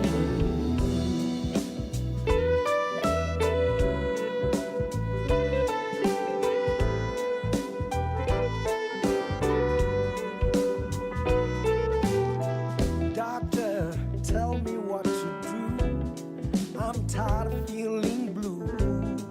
Give me something for the pain and for the strain in my brain.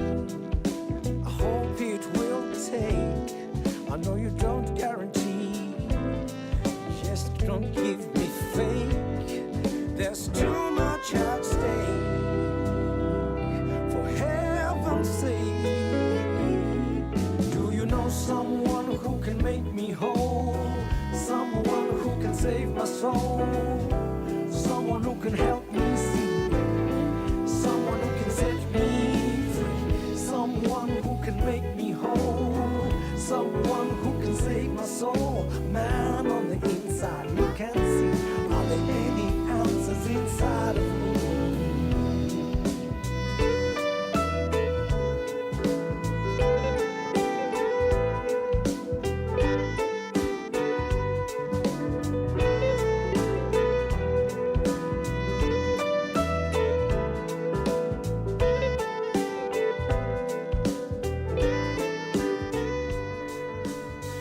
What a cool dude, Yeah, Mark Fransman. Wish we could have spent more time with him. I feel like Yes. 20 minutes is not enough to speak to Mark. No, not at all. Yeah. Because you know what, the conversation gets so comfortable. It feels Yeah. like you're just like hang out with him in his house, and you guys can just like chat the entire day. Well, check him out. He goes by Sonic Citizen, but also as Mark Fransman. So look out for those two identities because he does have dual identities in his musicality. Love it. We've definitely been jazzy about it in the past 2 hours. Let us know what you think. Are you enjoying yourself? Is this the Friday you were hoping for? It's certainly the Friday that we were hoping for here on The Move. But let's take a break. In the meantime, go and connect with us on all our social media platforms at Channel Africa One.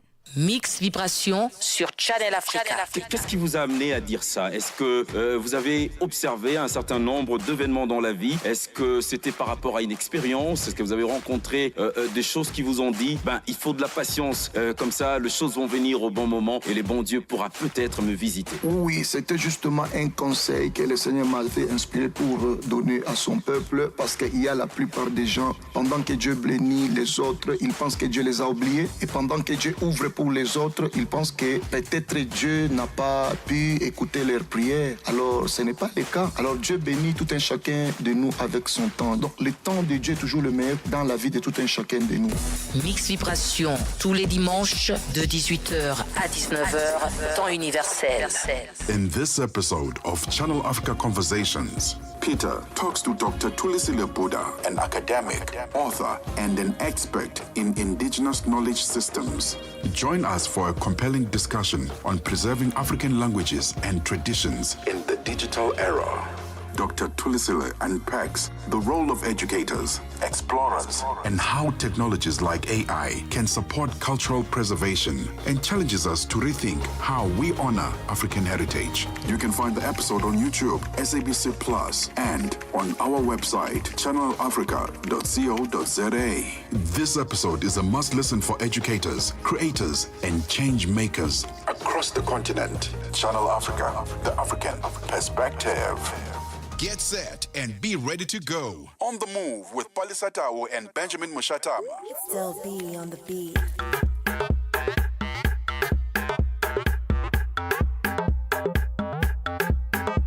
Five-star music. E-money. Casey, your good boyfriend. Come on. Hey. Can I just want to see your face? Your face.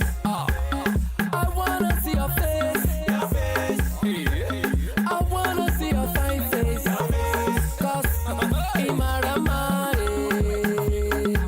let's go. Can I just want to see your face? Your face. I wanna see your face. Your face. Yeah. I wanna see your fine face. Your face. Cause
All right, man. That is a KC with My Face. And that one takes us to 11:54 Central African time. We are about to get out of here. Yeah. It's been a good week, hasn't it? It's been a really good week, Yeah. and a really great way to wrap it up as well today. So good things all around. Yeah, man. Now, let's see what's happening now with our Africa update. They've been broadcasting from Midrand, South Africa, here in Johannesburg. Let's find out what Lulu Kapu has for us. Hey, Lulu, what's going on? Being busy this week, haven't you? Hello. A very busy week, you know. And, traffic coming this way is quite interesting. Every day is different.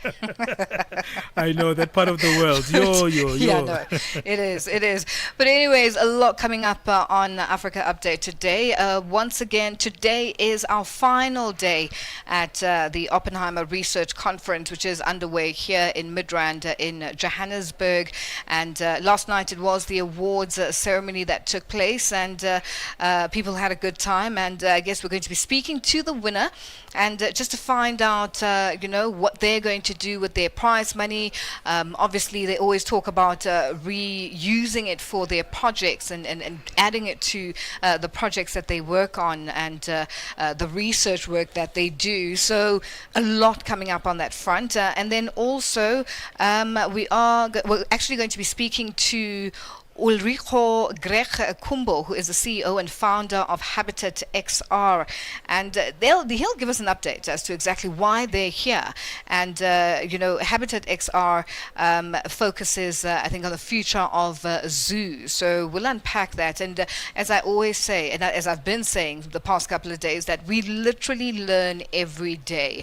A number of titles that we always need to unpack, and then also we're going to be speaking to Dr. Baso, Nompumelelo Baso.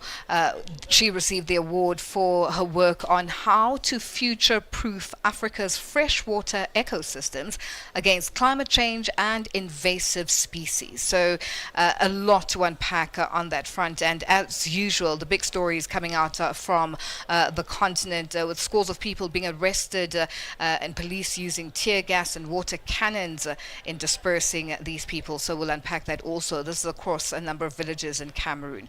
Muki Kinzaga is basically going to give us an update on that, and a lot more on Africa Update. Sounds good, Lulu. Thank you so much. We're looking forward to hearing the Africa Update in the next hour of the show from 12 to 1 p.m. Central Africa time. Happy Friday. It was great hanging out with you. We'll be back on Monday. Have yourself a great day and a fantastic weekend, Africa. God bless you, everyone. Let's leave you with Ndata Stana with one titled The Guitar.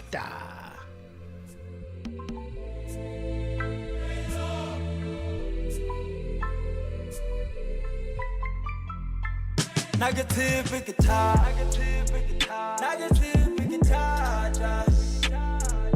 you black, push him monkey can nanga tula. Negative guitar, you black, push him monkey can nanga tula. Negative guitar, tamusha shadi kampaga, get ready feel like you like a vessel staga. When you tell you why they get tell him Okaga, you pass where you got set at a melody city car. Shatla Jericho has how na job.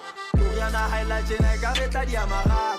Skaba Matilina Mona Hano and get a power you get to him and not and the does a far or you tada. Give a shot his attack. He made the Hereka Samona Pamisarak. He used the hand of Dimas Hosana Kalahaga and Otabo Flohaga Salo Sheva Tabataga Gitata. Yemezil Zutul Freestart, like a plaga. Hakita Havana by Pata Givotata. Kinkane Vapa Hoi Fata. Flosha Mantonella Pele Pata Haki Hata guitar. Negative guitar. You black. Push him monkey can nanga tula. Negative guitar. Negative guitar. You black. Push him monkey can nanga tula. Negative guitar. ke ba gana ka tšhofo banna ba kene fatshe ke ba jefa fošo ke binela tsa mafete makauta itshapotang ke binela maselesele ga bo monang rekotang le kgale ke hlolwa setsweng ka molapo ke tla dula ke gantla diphaka tsa ka tse magapo ke monna toropo mo sebesetswang ka lerato ke emetse tsa botšhabela tsa mamosa le molapo ke thata ga ke ntho a o hlolwa le gale a ganda iputswa le hetleng ke itse thotho e tlang molamo e somaseka se ke itse banna ba gangwe ke setatlwana gapa bosigo thunyadisangwe ke go ikate ke pholo e tshehla pele ke a dihula ke monna wa o isa molamo ntweng go la dithuno ke tshwere meke tsa ka competition a ke bone